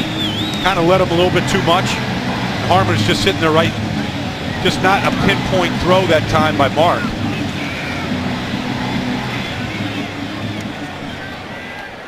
He knows the safety's back there. He reads the coverage. First thing the quarterbacks do when the ball snapped is look where the safeties are at. 33-yard return on the interception gets it down to the 12-yard line. Ryan Mallett now in at quarterback to begin the second half for New England. And tossing it out. It's going to be down to about the 6-yard line. Once again, it was that play that was open out in the flat. Well, defense has to dig in. Dealt a rough hand to begin this second half. Well, you love to keep the opponent out to the end zone after a takeaway like that. Now it again with pressure coming, and throws it away. They get it on quickly that time. And they went after Kurt Marsh that time, and he was in much better position. There's Marsh getting more action in this game than he probably has in all the preseason games combined that he's played in here in Philadelphia tonight.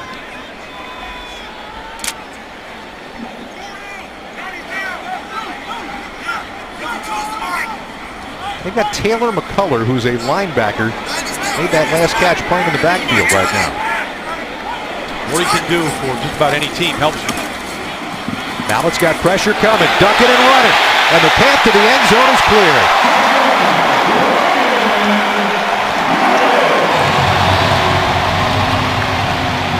Well, Ryan Mallett's not known for being able to tuck the ball and run it. He's a pure pocket quarterback, but The Eagles weren't at zone drop that time, and they cleared out. Nobody reacted to them.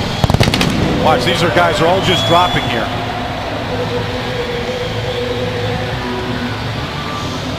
I mean, nobody's reacting. Phillips, Casey Matthews, nobody's really reacting to what Mallett's doing. Now, he's not a running quarterback. They don't call him Big Tex for nothing. Yeah, him and Grady, that'd be a foot race. And the extra point. New England now 4 for 4 in the red zone tonight. And they use the early interception and the scramble by the backup quarterback to retake the lead here early in the third. Scott, you know it's a big game when the blimp is here. Yeah. So I'm going to give you a blimp shot. All right, now when this back goes out of the backfield, that corner's got the widest defender. But here's Jason Phillips. He's in the middle of the field. He should just be reading the quarterback's eyes. When Ryan Mallett breaks that way, somebody should have their eyeballs on him.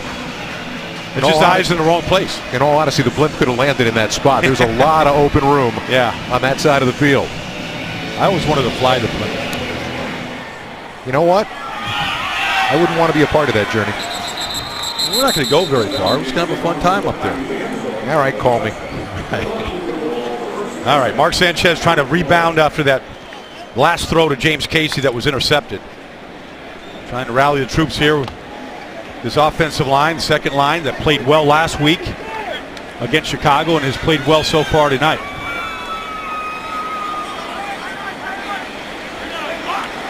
Nico Ryan's trying to help coach things up a little bit on the sidelines as Sanchez brings him out from the 20-yard line. And a quick throw. There's Matthews. He's kind of quietly having a pretty good night. He gets good yardage out across the 27. You know, I mentioned last week that the Eagles play their receivers, inside receivers and outside receivers. And Jordan Matthews is an inside receiver. He's a better matchup against smaller nickel corners. He's a smart guy and he knows all the assignments already. Henry Josie gets first down yardage.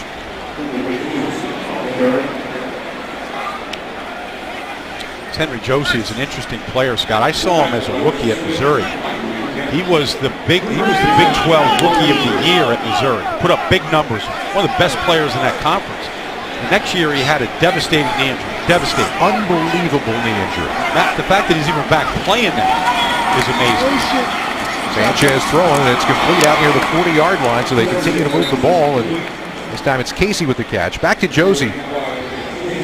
He had a torn ACL, MCL, torn meniscus, and patella tendon. He was out for, get this, 658 days and had 3 surgeries to try to come back to play football. And he had over 1,100 yards for Missouri in the SEC last year. Here he is now. Looking good. Well, he's got tremendous quickness. And let's face it, the Eagles traded away Bryce Brown in the offseason in Buffalo. There is an open spot right now behind Sproles and Shady McCoy, and it's open. I mean, there's been injuries there. We see Matt Tucker. I mean, right now, Henry Josie has a chance.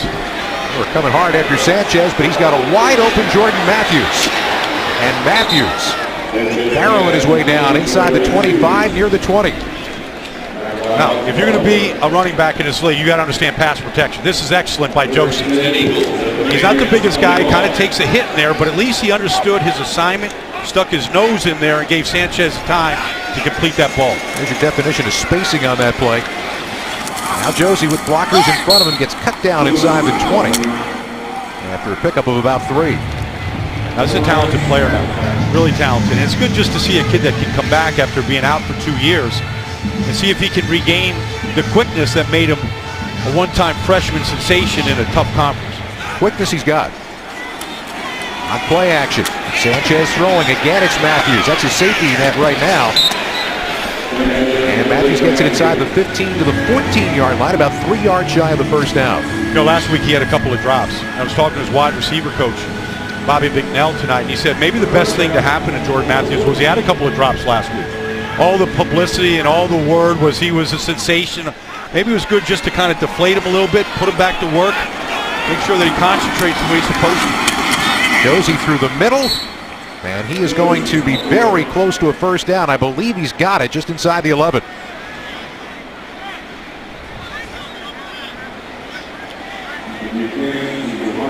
Eagles are desperately looking for a backup offensive lineman. From this group right here of Dennis Kelly and Dave Molk and Matt Tobin, especially that guy right there, Matt Tobin, some of these guys are beginning to develop. Damaris Johnson now in the backfield. Sanchez looking to throw and does. It's Matthews again, fighting his way down to the 5-yard line. Starting to see some of the value here of Jordan Matthews. A big guy in the slot, strong, good hands, putting the ball away. The most talented wide receiver draft I can remember in recent history. I think the guy has a chance of being pretty special because I think he really understands the playbook and what this offense can be. On second down, throwing, Johnson, touchdown! How about that? Right down the field on an 80-yard drive, the Eagles answered back. They did, and that's exactly what you want to see after an interception. To see Mark Sanchez, that's veteran experience. Come right back, settle yourself, settle the offense, and then come down and execute it the way they just did. Really mixing everything up and the type of tempo that I think Chip likes to play at here. You're going to see Damaris Johnson on what we call a wheel route. This is staple of the offense. We saw Deshaun Jackson catch his passes out of the backfield last year. And the extra point is good. 10 plays and 80 yards led by Mark Sanchez with a little bit on the ground and a little bit more through the air to get the equalizer.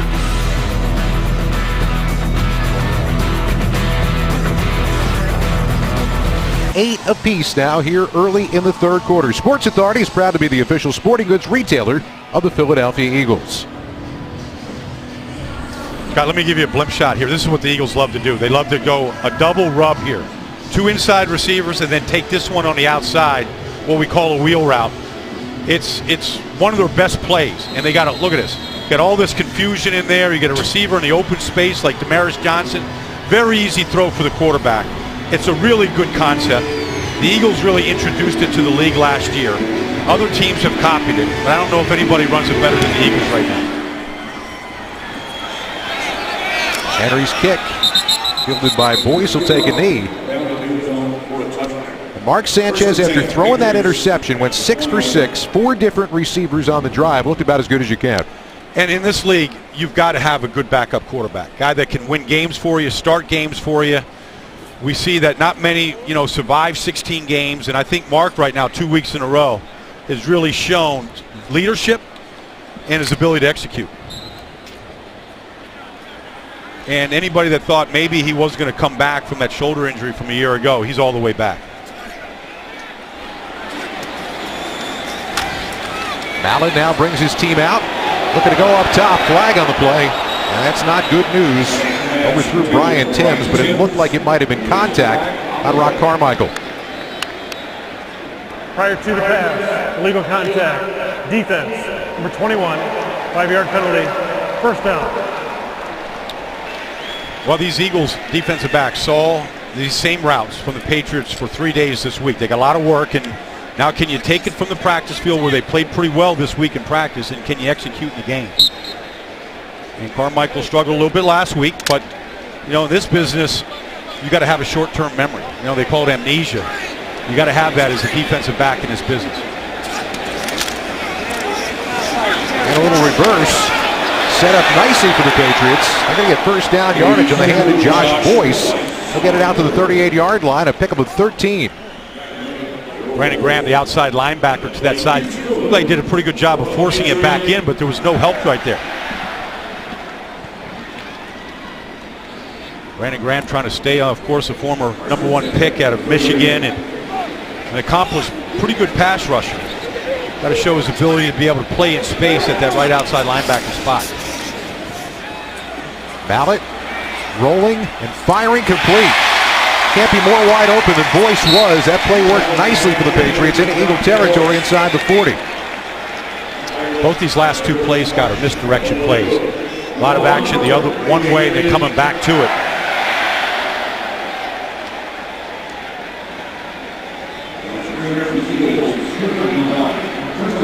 A lot of room for Ryan Mallett to throw that ball.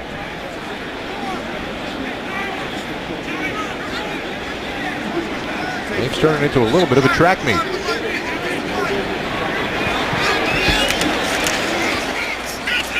And a big hole to run to for Jonas Gray out of Notre Dame.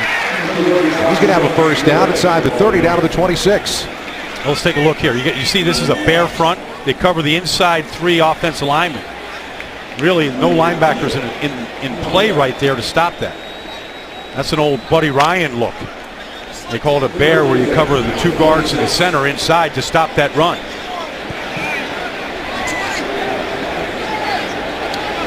Defense needs to make a play right now. They set it up along the outside. That's going to be another first down. Roy Finch, the rookie, all the way down to the 11-yard line. He's a little guy. He's only 5'7", rookie out of Oklahoma. But he's a blur. And you see more and more of those bubble screens in this league, Scott. You know, Peyton Manning does it. We do it. Just get those kind of guys, what they call in space, and just get a little bit of a convoy out in front of them.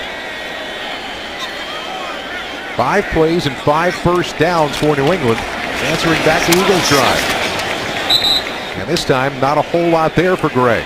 That's a good play by Joe Kruger that time. Of course, Joe was a rookie a year ago and injured and trying to come back this year a little bit bigger and stronger, trying to earn a spot on this defensive front. A lot of competition up there. We're probably, you know, between the defensive lines, there's three starters, probably 6 spots. We got 8 or 9 guys, maybe even 10 that are competing for those 6 spots. That might come down to the last preseason game. Yeah. On second down, Finch. Burst his speed and a touchdown.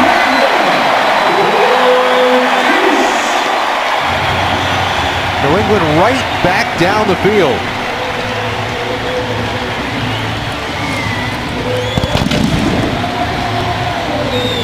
Blurry, fast, 80-yard drive.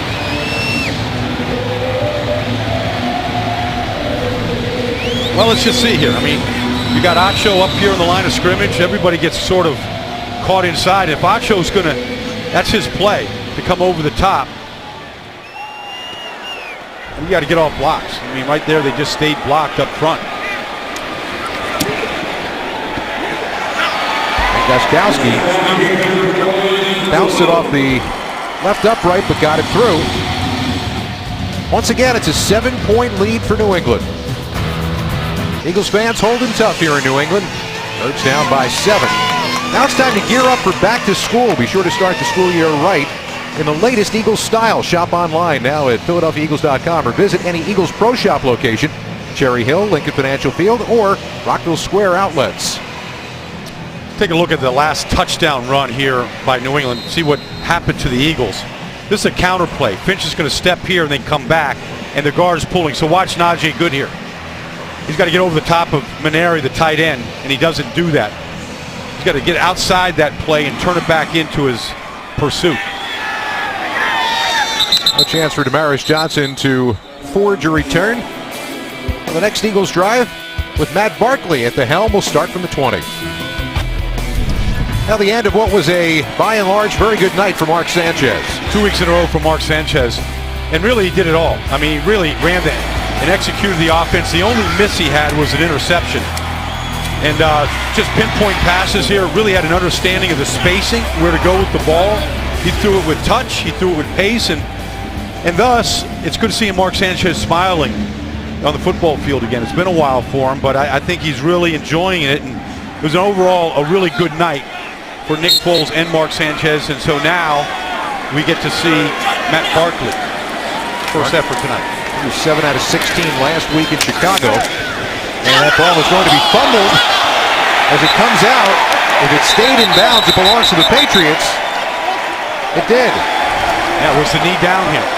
Just a little bubble screen. Ball's being stripped here by Butler. Yeah, it looks like it came out.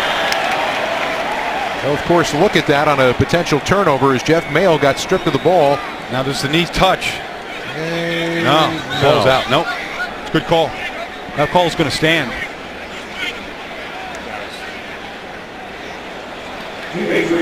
Ball's already out as the elbow hits down. Yeah, I mean, that's everybody in New England was talking about that kid Butler, but yeah, I mean, that's just an unfortunate fumble that time for Jeff Mail. Second time tonight an Eagles receiver is fumbled after a catch in their own territory. You got to know that when you catch those bubble screens in traffic, that you're going through the teeth of the defense. Previous play will be reviewed for down by contact or a fumble. And they work on that every day, Scott. They work on gauntlet drills where everybody's trying to rip it out of their hands. I mean, I've seen it. They work on it, but it's one thing to then do that in a game. If you're Jeff Mail, you finally get an opportunity in the ball game, and that's your first catch of the game. Yeah. Frustration. He's Oregon's all-time leading receiver. He's a heck of a special team player for Chip at Oregon and contributed last year on special teams, a little bit of depth at receiver. There certainly are a bevy of receivers who are competing for a couple of spots. Let's go down to Espadero. Well, you're right. You could probably pencil in 5 of those receivers, although the injury to Josh Huff, not quite sure how serious that is. Who is the 6th receiver here? It could be Aurelius Ben, who showed that he can play on special teams and has had a nice game at wide receiver as well. Jeff Mail did not help himself there at all. And Demarcus Johnson, don't count him out yet. If the injury to Huff is anything at all, Johnson is your option at kickoff return man. We saw him as a versatile player within this offense too. So there are still some options at the wide receiver position for the Eagles. Yeah, Dave, and if you're any backup receiver on this team, you're expected to contribute and play well on special teams, coverage units. So you've got to be a complete football player. Jeff Mail has been able to do that. We've seen a number of players play that role here.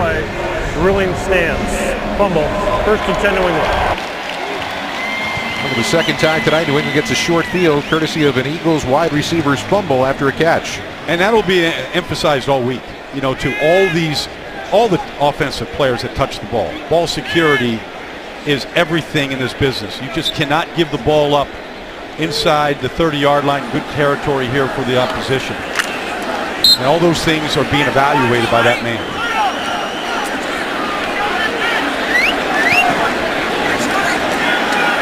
First down from the 28-yard line. That's Jonas Gray. Get himself a couple. Going forward close to the 25-yard line. You know what teams do, Scott? I mean, everybody has these, coaches to coaches and assistants, and they take these takeaway reels and they just show you. They show the whole team, like, look, you can strip this ball. Look at how they're holding it. We're going to rip this ball out in traffic. I mean, everybody is trying to take the ball away in this league. It's emphasized everywhere you go. I can imagine as a player, when they start to show that in front of everybody, you just don't feel very good, do you? No, the peer pressure is one of the ways that you get things done in this business. Allen firing, and incomplete. Boyce tried to turn and run before he had the ball put away. And a flag on the play. Use of hands to the face, defense. Number 73, 5-yard penalty, automatic, 1st down. I don't know how many hands to the face there have been tonight. At least 5, right? So any hand to the face. We saw it in an officials meeting this year. Any hand to the face right now is going to be called. And there you got Joe Kruger with that left hand right underneath the guard there. And that's all it takes. It's not like incidental contact anymore.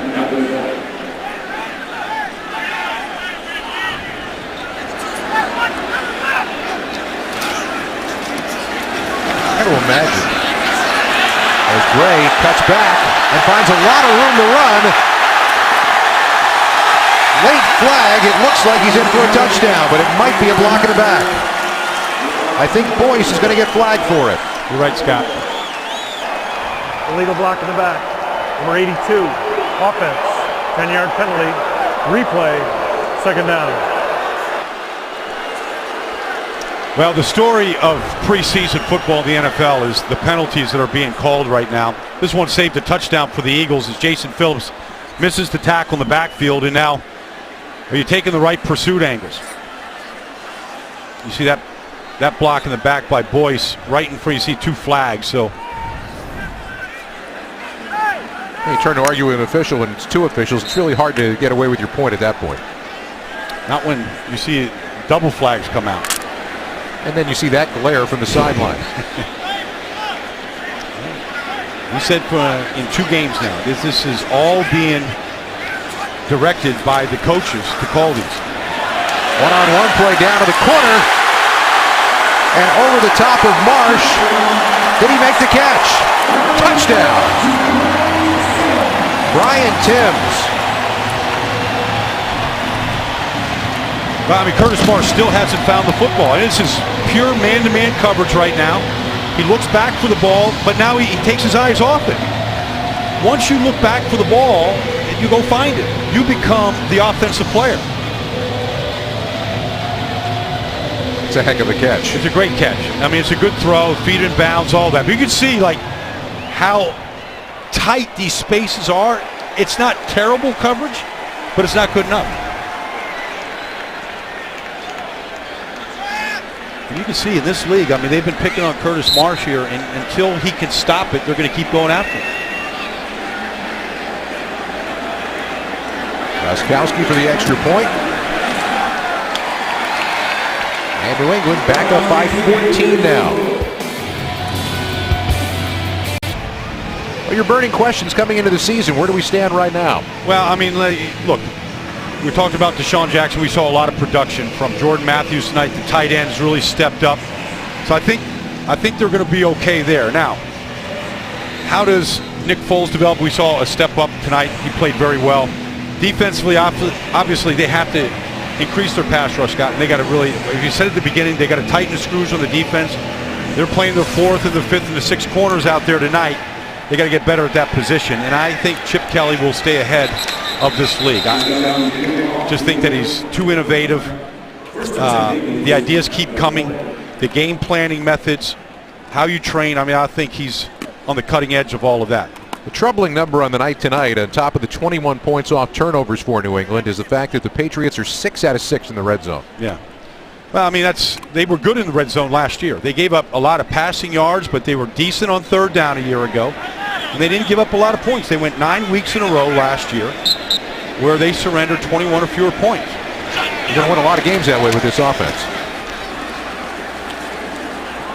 You know, I mean, when you hear that, when you hear, you know, last in the league in pass defense, most yards given up in the passing game, but respectable in the points given up. That's a bend but don't break defense. Now they've got to get better all the way around. I think they've got to find different ways to get a better pass rush. They're trying to bounce back after the Patriots scored 2 touchdowns in a little over a minute. James Casey's got a first down out to the 31. Well, the one troubling aspect so far in preseason is that they've turned the ball over too many times. They were very good at taking care of the football. Obviously, Nick Foles just had 2 interceptions last year, but the ball's it's too loose right now. Barkley going up on top for Johnson, and the tip ball is picked off. No sooner said than done. Nate Ebner pulling in the interception in New England territory. That was a great throw by Matt Barkley. Dropped it right in the bucket to Johnson. It's the same play that he scored a touchdown on. Just a wheel route. They get him on the linebacker. And Demaryius Johnson just didn't catch that ball clean. Got it on his shoulder pad, and you just can't let that ball bounce off your shoulder pad in this league. There's too many bodies coming back to the football.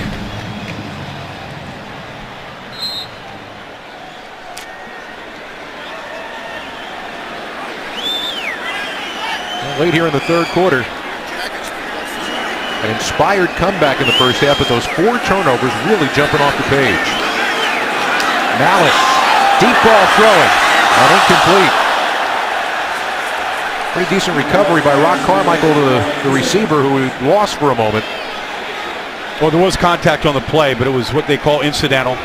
Didn't affect, wasn't because Rock Carmichael was beat on the play. So pretty good play that time by Rock. Remember the big turnaround last year in terms of turnover differential. Yeah. Well, if you want to go from 4 wins to 10 wins, that's a pretty good formula right there. Taking care of the football, and then we'd shown a graphic earlier, they really took it away the second half of the season.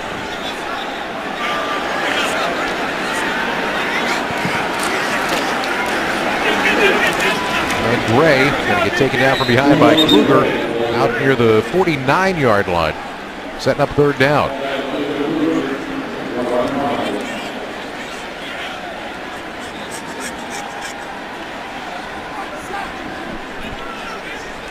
$70 points scored in this game. A lot of short field, Scott, off of a lot of turnovers on both teams. And neither one of these coaches will like that. It's funny you said neither one of these coaches when Belichick and Brady were on screen. And there you go. Brandon Graham comes in untouched and gets the sack that forces the Patriots into a punt. And that's a sack-off scheme. Nobody blocked Brandon Graham on the play. He's just going to come free here. They overload one side, and the back got lost. That was the rookie back, Finch, and he got lost back there, so Brandon Graham came free. They overloaded that side, but Brandon Graham will take it, and it forces the Patriots to have to punt. Ryan Allen will get it away, and Harris Johnson, will he get it away? Well, nobody's rushing the punter either. That's a bad mistake. As it turns out, it's going to be just fine for the Patriots. Look at this. Unbelievable. They're going to get it all the way down to the 10-yard line on a missed snap. Flag on the play.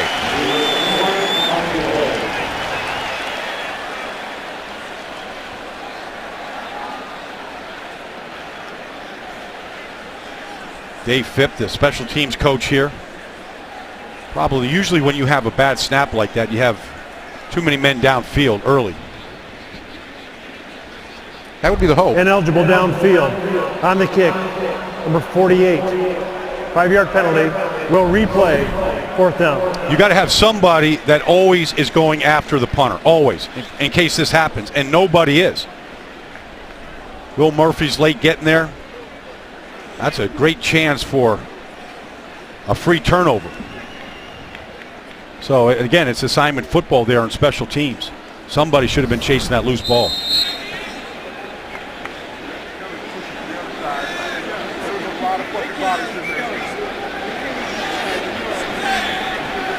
Well, we'll do it again.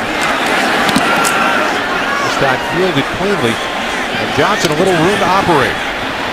Flag on the play. Let me just record that. This is the most flags I've ever seen in a game in my life, Scott. I've never seen a game with this many flags thrown. And we haven't gotten finished through 3 quarters yet.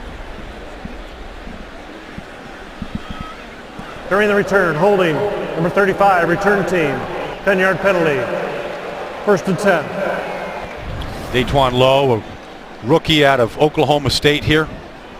Trying to make this team as a free agent safety. He's in bad position. You hold because you're not in good position. He got behind the gunner on that play, didn't move his feet, and that's why he reached out and grabbed the gunner.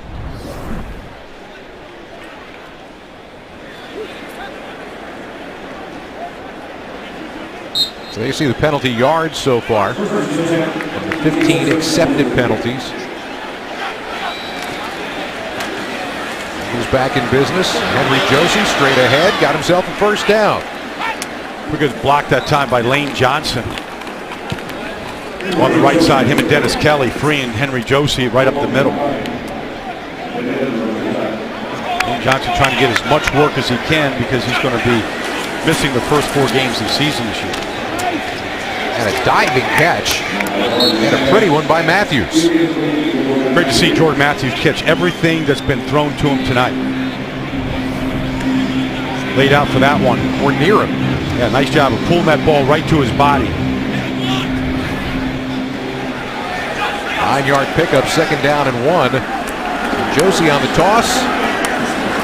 Not a lot of room to operate. Did a good job of squaring his shoulders back up. I believe he got himself the first down.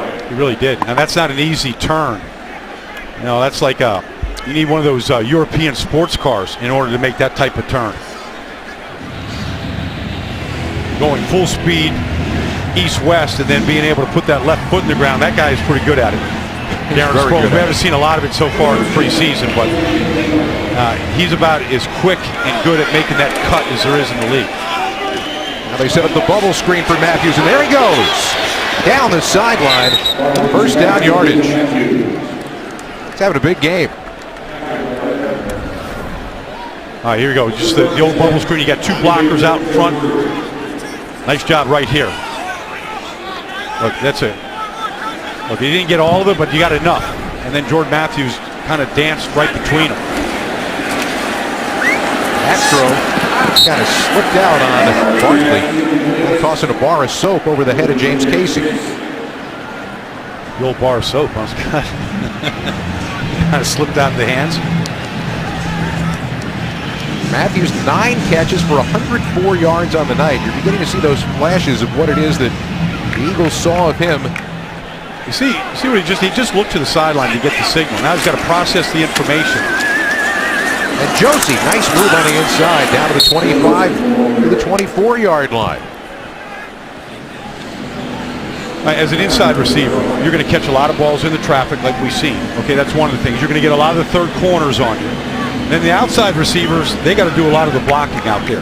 Because this was the leading rushing team in the National Football League because their receivers block on the outside. Barkley in some trouble and throws it away. And a late flag. It's going to be pass interference on the Eagles.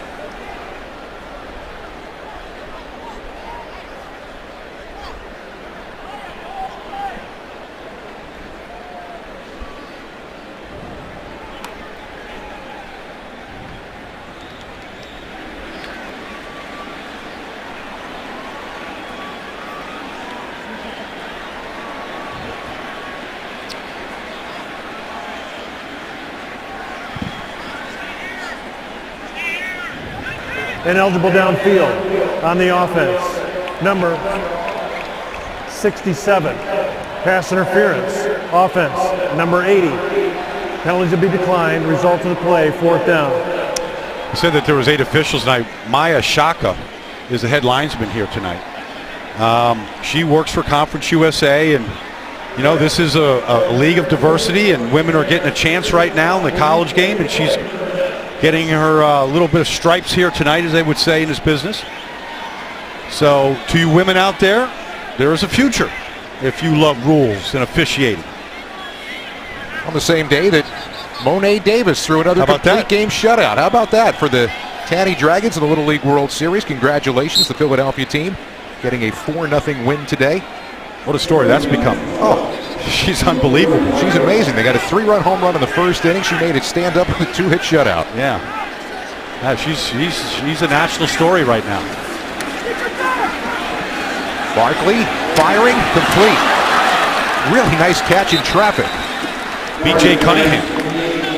That's the way you step in front of the defender there and use your body to shield the defender and go make the quarterback look good. Barkley really pulled the trigger on that throw. Penalty. 3rd down. Really? Yeah. That's just really. It's just too excessive right now. I know they're trying to. The illegal use of hands was on the defense. Penalties declined. 1st down. See? Okay. So now I've got to say really each time. Yeah, well, maybe that's all you have to do, Scott. Yeah. You can influence it. All right, here's B.J. Cunningham. Watch this. 6'2", use the body against Butler, the rookie. Be able to come down with that catch in traffic. That's a nice play. And the good news is it stands up. Closing seconds of this 3rd quarter. Eagles trying to get back in this one, down 14. Barkley up on top for Matthews. Couldn't quite get it, and we got another flag. Holding offense. Number 63, 10-yard penalty. 1st down. David Malk, the center. Really, David had played really well, too. He's in there for Julian Vandervelde, who's been out with an injury 2 weeks in a row, and obviously snapping the ball. All right. I don't know. He's in front of him. He's in front of him. Right there. He's trying to save his quarterback. Yep. You try to block 2, and you grab some cloth right there. And you got 3 guys behind the quarterback, all with the eyes at him. You miss it. Setting up the screen. Josie avoiding a tackle. Now gets a block. Did a good job of reading his blockers, and he's in. What a play! Touchdown!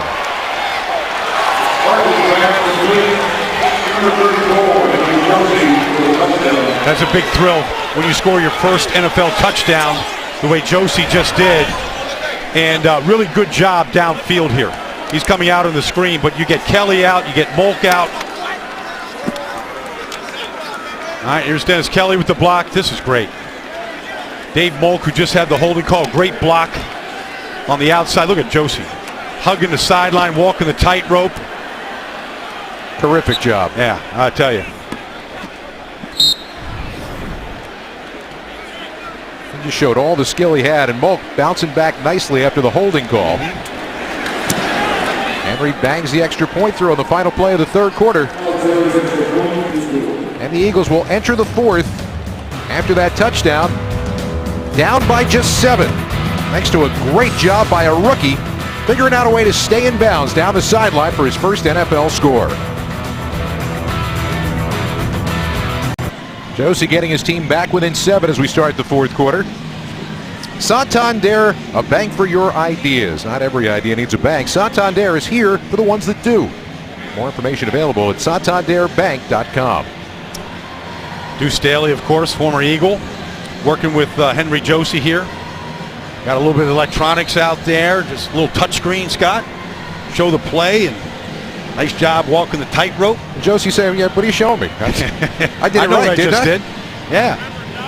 They did a good job of setting up the screen. Opportunity for Boyce now to return the kickoff. And he'll get it out across the 20. Let's take it down to Dave Spadaro. Yeah, so this technology on the sidelines, 15 tablets down here for the coaches to use, although only about half of the coaches using the tablets. Many of them still using the faxes that they are set up to have. And then another 8 iPads are up in the coach's box. So technology is here. You can go to any play, coach camera angles. I mean, it's very, very high level technology. Instantaneous. You can get a play less than 2 seconds after it happens, and it is very helpful for the coaches. Technology certainly able to help. We've seen the use of tablets by coaching staffs that, you know, have been there for players now for several years in terms of being able to have their breakdowns sent right to them so they can look at them. But now this is instantaneous. Yeah. Well, you know, we can't get away from it. We can't get away. You don't sound like you like it very much. I'm not a big fan of technology. That's confusing to me. But Pat Shermer, he's got his little tablet right here. I mean, there's the tablets. So they're getting the pictures, and they're getting... This coming from a man who still has a flip phone. It's effective. I don't need all those pictures. But I think it's probably helping in the teaching department. Boy, that was grudging. Jonas Gray is going to have the first down as he gets it out to the 34. Scott, I like the grease board. I mean, draw the plays up in the dirt. Come on, you know, I remember Joe Montana, Bill Walsh drawing plays up in the dirt. I kind of miss that aspect of the game. All right. Yeah, Chip Kelly. Chip Kelly's got the smallest flip card and play sheet of anybody in this league. I mean, I've seen some that looks like a Jersey diner menu. You know, like, I mean, there's just a million things on it. But Chip, it's very simple, and it's laminated, so if it's raining out here, snowing, he can still see what he needs to see. Now it's thrown to the wide open Roy Finch, and Finch is going to have a first down as he dances down the sideline into Eagle territory.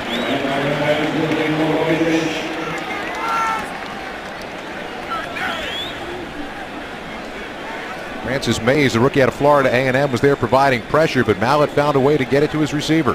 Francis Mays is 6'9". On a play, I saw him playing nose tackle last week. I've never seen a 6'9" nose tackle. But they're high on his athletic ability. Did you see that? They've seen everything. What do you mean? Did you see that? They haven't missed anything. Here's Francis Mays inside. Francis Mays, a great story about how he began playing football. As the Patriots will pick up about 6 yards on first down. Tell that story about Francis, Scott. Well, Francis Mays had never played organized sports until he was 18 years old. A high school janitor, a guy he called Big E, said, you know what, you should be playing ball. And he said, you know what, I like that idea. That was it, huh? And then all of a sudden he was playing at community college. at Central Lakes Community College, found a way to play 2 years at Florida A&M, and now here he is as a rookie free agent trying to make an NFL squad. All thanks to Big E, the janitor. 6'9" nose tackle on the play. The guy 6'9" that looks that athletic. I mean, it's not that big a stretch to say, you know what, you should be playing ball, son. But like typically guys 6'9" playing on the nose, we used to call those guys tall timber. And then we just cut him. But that time he stayed on his feet and tracked down the play. Florida A&M has turned out a lot of good players. Remember Nate Newton in Dallas out of Florida A&M. Third down, at times this has been the defense's Waterloo tonight. And it is once again. There's your 9th third down conversion in 13 tries for the Patriots offense.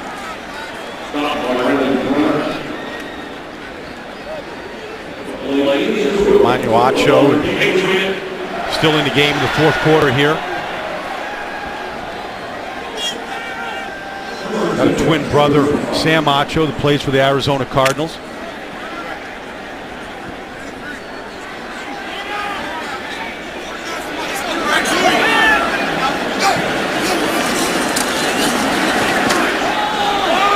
That's for Timms, and he's there, but can't quite haul it in.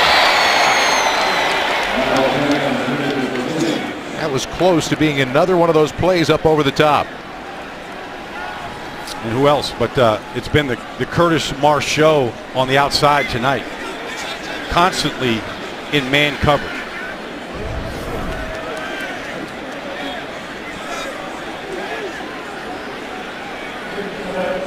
We're going to have to find a better way of locating the football. Curtis wants to stay around to be able to make those plays when the ball's in the air. I mean, ultimately in this league right now, Scott, it all comes down on Sundays how you play the ball in the air. Passing lead. Fitch couldn't find room one way, he goes the other. And a first down. Now let's take a look here, because this Roy Finch here at Oklahoma, this guy has cutback ability now, going one way and then being able to cut back. Here it is. I mean, they got him all boxed up here, but he's going to come out of the soup. 5'7", hard to find. It's hard to find. It's an advantage. I mean, Barry Sanders is the best of all time at that size in this business. He was a hard guy to find. Let's look in the end zone. He found it a lot in 10 years in Detroit.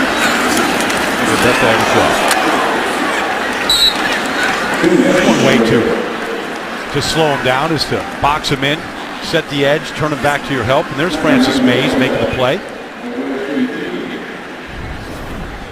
Watch Brandon Graham on the outside turn this play back inside to Francis Mays. That's here we go. Beat the block up front.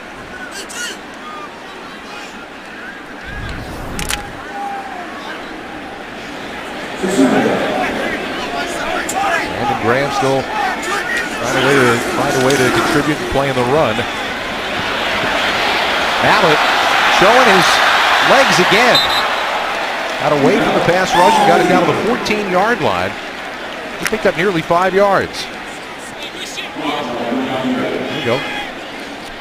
For the rookie, Marcus Smith, getting a lot of time here in the second half of these games 2 weeks in a row. Down to Dave Spadaro.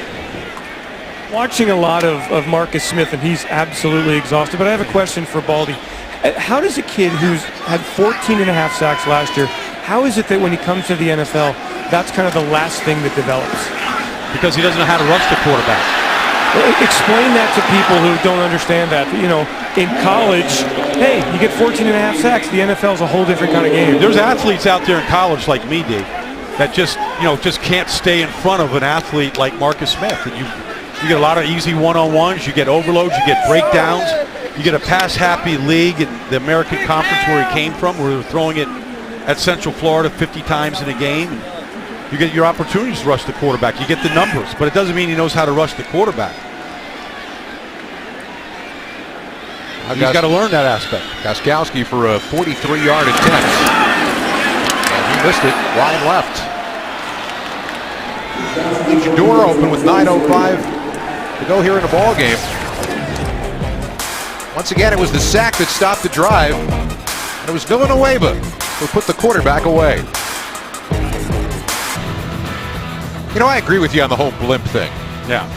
I've seen this throughout the entire break there. Jeremy Macklin working with Jordan Matthews, a veteran working with the rookies. You see it now in this league. The idea of hazing rookies and making it tough. You need rookies to contribute. The more you can work with them, the quicker they're going to become good players for you. And now the Eagles going to try to see if they can get something done. Trey Burton, the rookie tight end out of Florida, with a catch across midfield. Despite the fact that they've been more than doubled up in time of possession and turned it over 4 times, Eagles are within a touchdown to tie this game up. Yeah, that was a good throw that time by Barkley, leading Burton perfectly across the middle. Barkley again, right down the middle to Damaris Johnson. Great move. Inside the 30 and down to the 27. Damaris Johnson showed some good quicks on that play.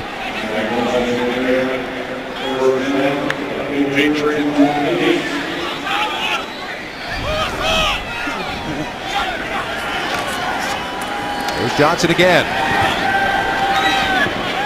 And down inside the 25-yard line. So 3 very quick plays, and the Eagles on the move, knocking on the edge of the red zone. This is a synthetic surface here at Gillette Stadium. It's rubber in between this turf, and it gets kicked up when Damaris Johnson puts that foot in the ground. Now a flag on the play is Josie. And it's taken down from behind by Jake Beckett. Illegal use of hands. Defense, number 52.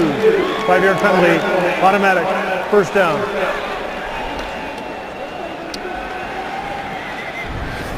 Well, Josie trying to break this tackle.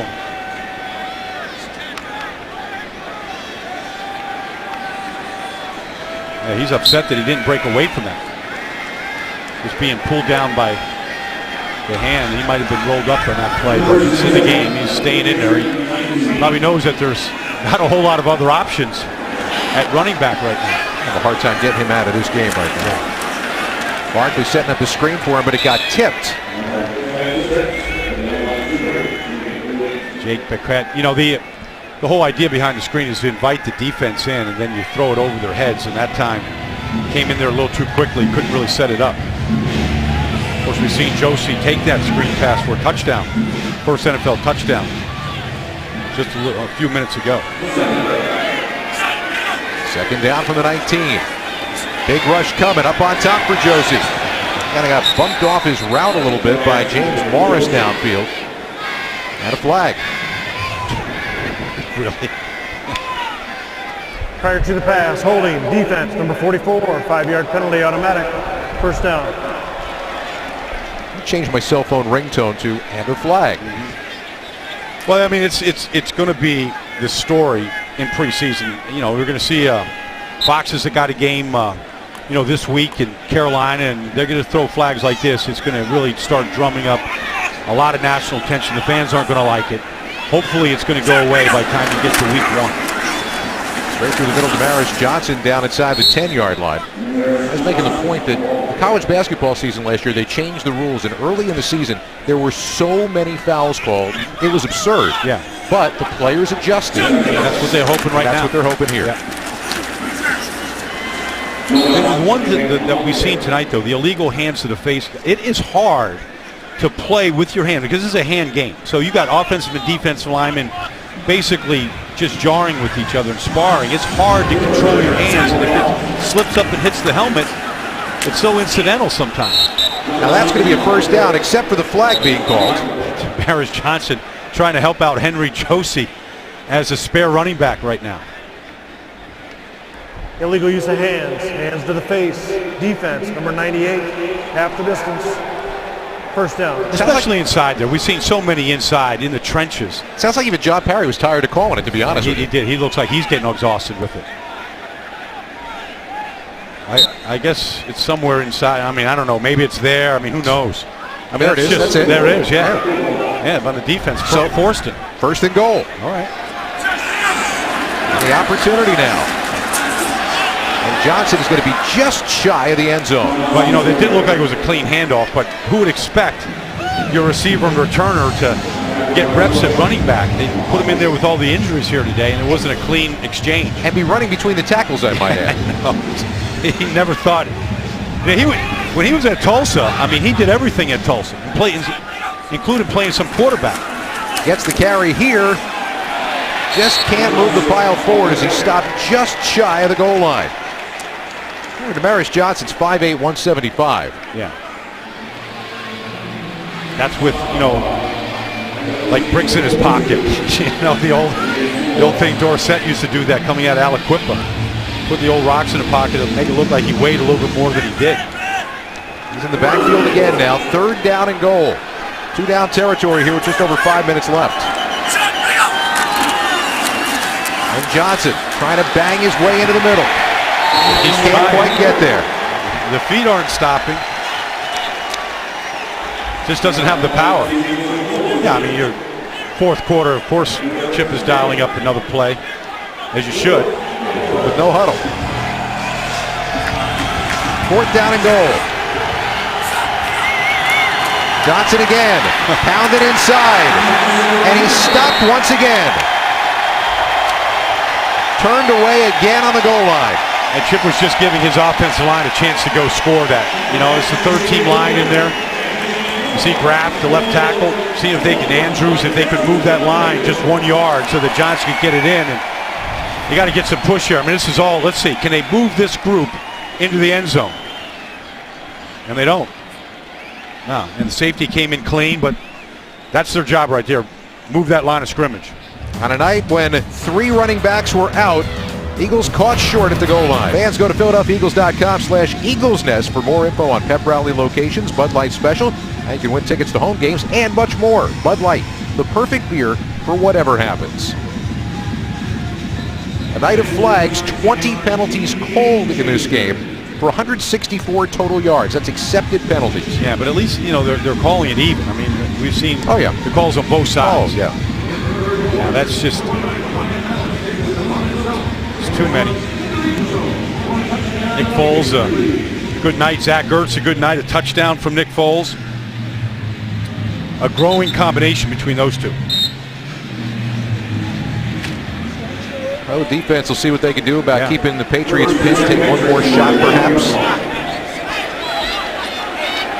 Jonas Gray is in the backfield, 5 yards deep in the end zone. Malik going to throw. Trying to go way up on top. And it's nearly caught. Boys couldn't hang on to it. The idea there is if it gets picked off, it's like a punt. Well, it's been one-on-one on the outside all night. And so, there's right here, he still has not found the ball. I mean, when the receiver's looking up for it, he's got to be able to find it. I mean, that's the coaching point. You can have a man turn where you lurk into the man, Scott, and when he looks for the ball, you have to find the ball. Or you can have a zone turn where you turn around to find the ball yourself and you play it. We're going to see the Seattle Seahawks this year. Seattle, flat out, the best man-to-man coverage team in the league. And Jonas Gray just got them big yardage, but we got a flag on the play.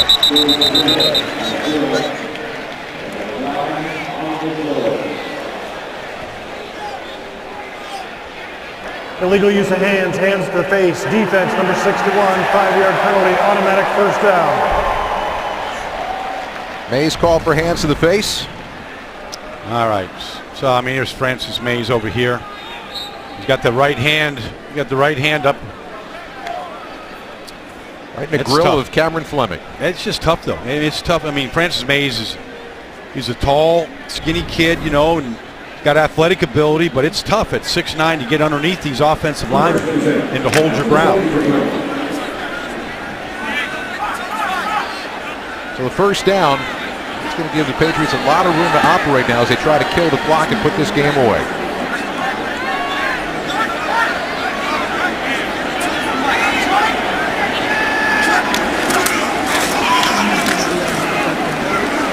Through the middle for Jonas Gray, down across the 25 to the 26.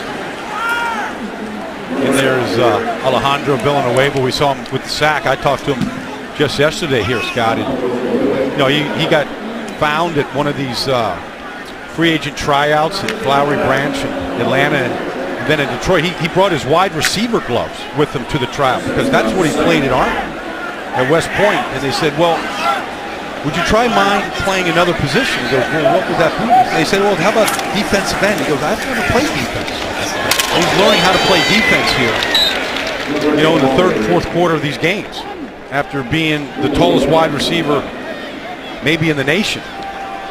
All right, let's think about this for a minute. For a former Army Ranger who spent active duty in Afghanistan, what kind of a transition is that to come back here and try to do this? It's hard. It's hard. It's like learning a new sport. You know, I mean, it's first of all, the instincts aren't really there. Now, he's obviously a tough guy, an Army Ranger, duty in Afghanistan, and fearless, which are good attributes, but it's a game of technique. And at 6'9", it's hard to get underneath these guys.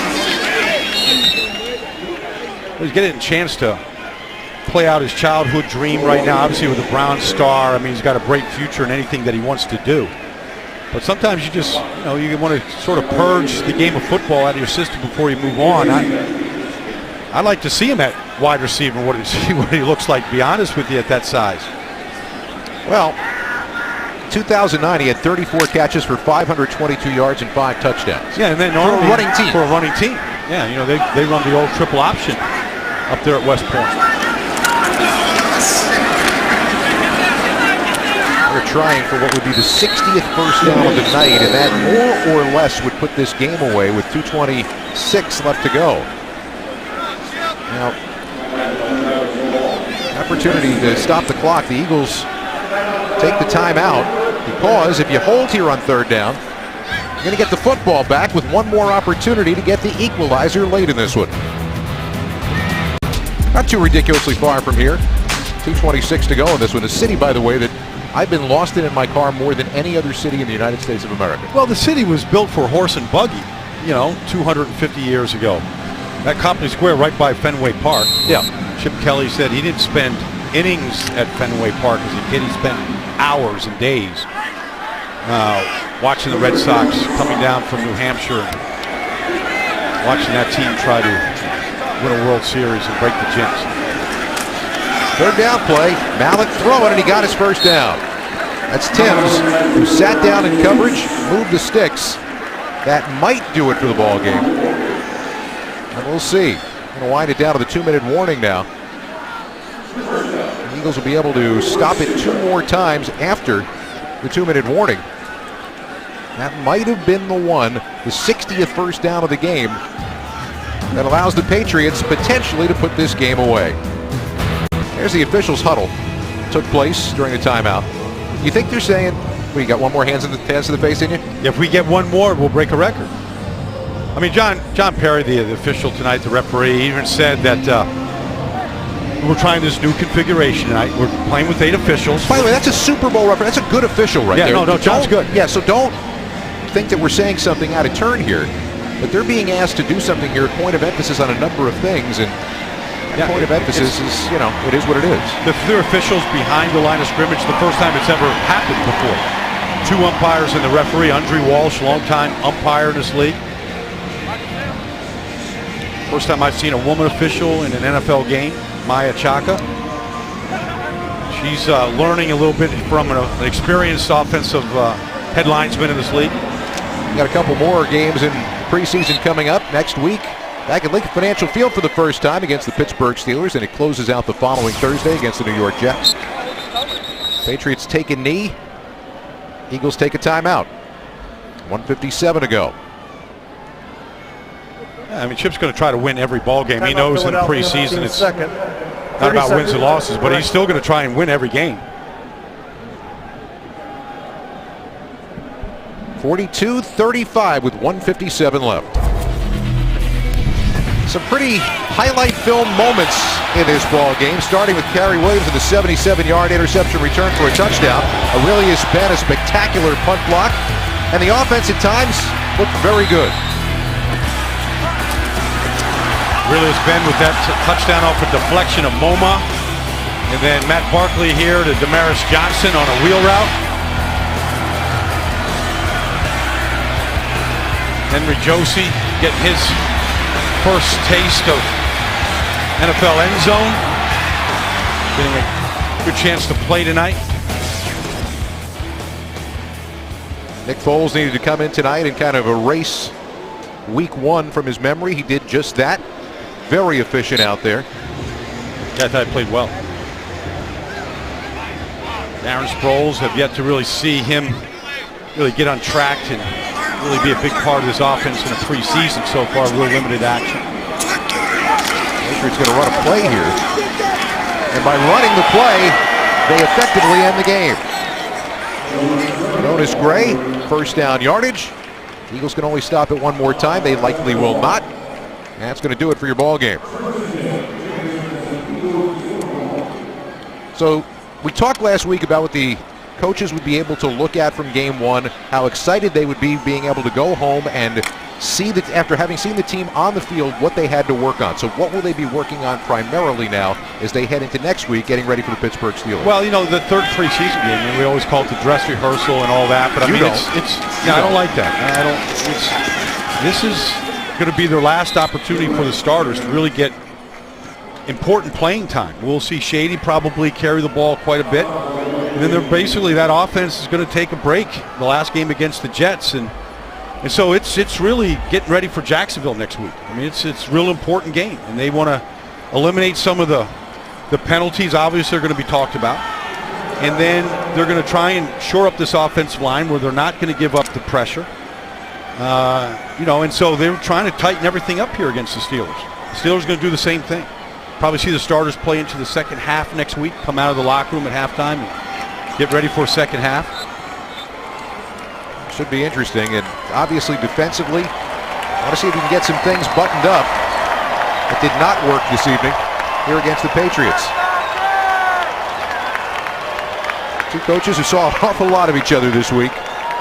Yeah, we may see that this scrimmage, you know, year in, year out going forward, two years in a row where 3 days of practice in a preseason game between these two coaches, these two teams. And once again, there's a great benefit to that for both of these coaches. Both coaches have talked about how important it is to them to be able to do this. And ultimately, you're talking about two teams who did it last year. Both teams were playoff teams. Patriots made it as far as the AFC Championship game.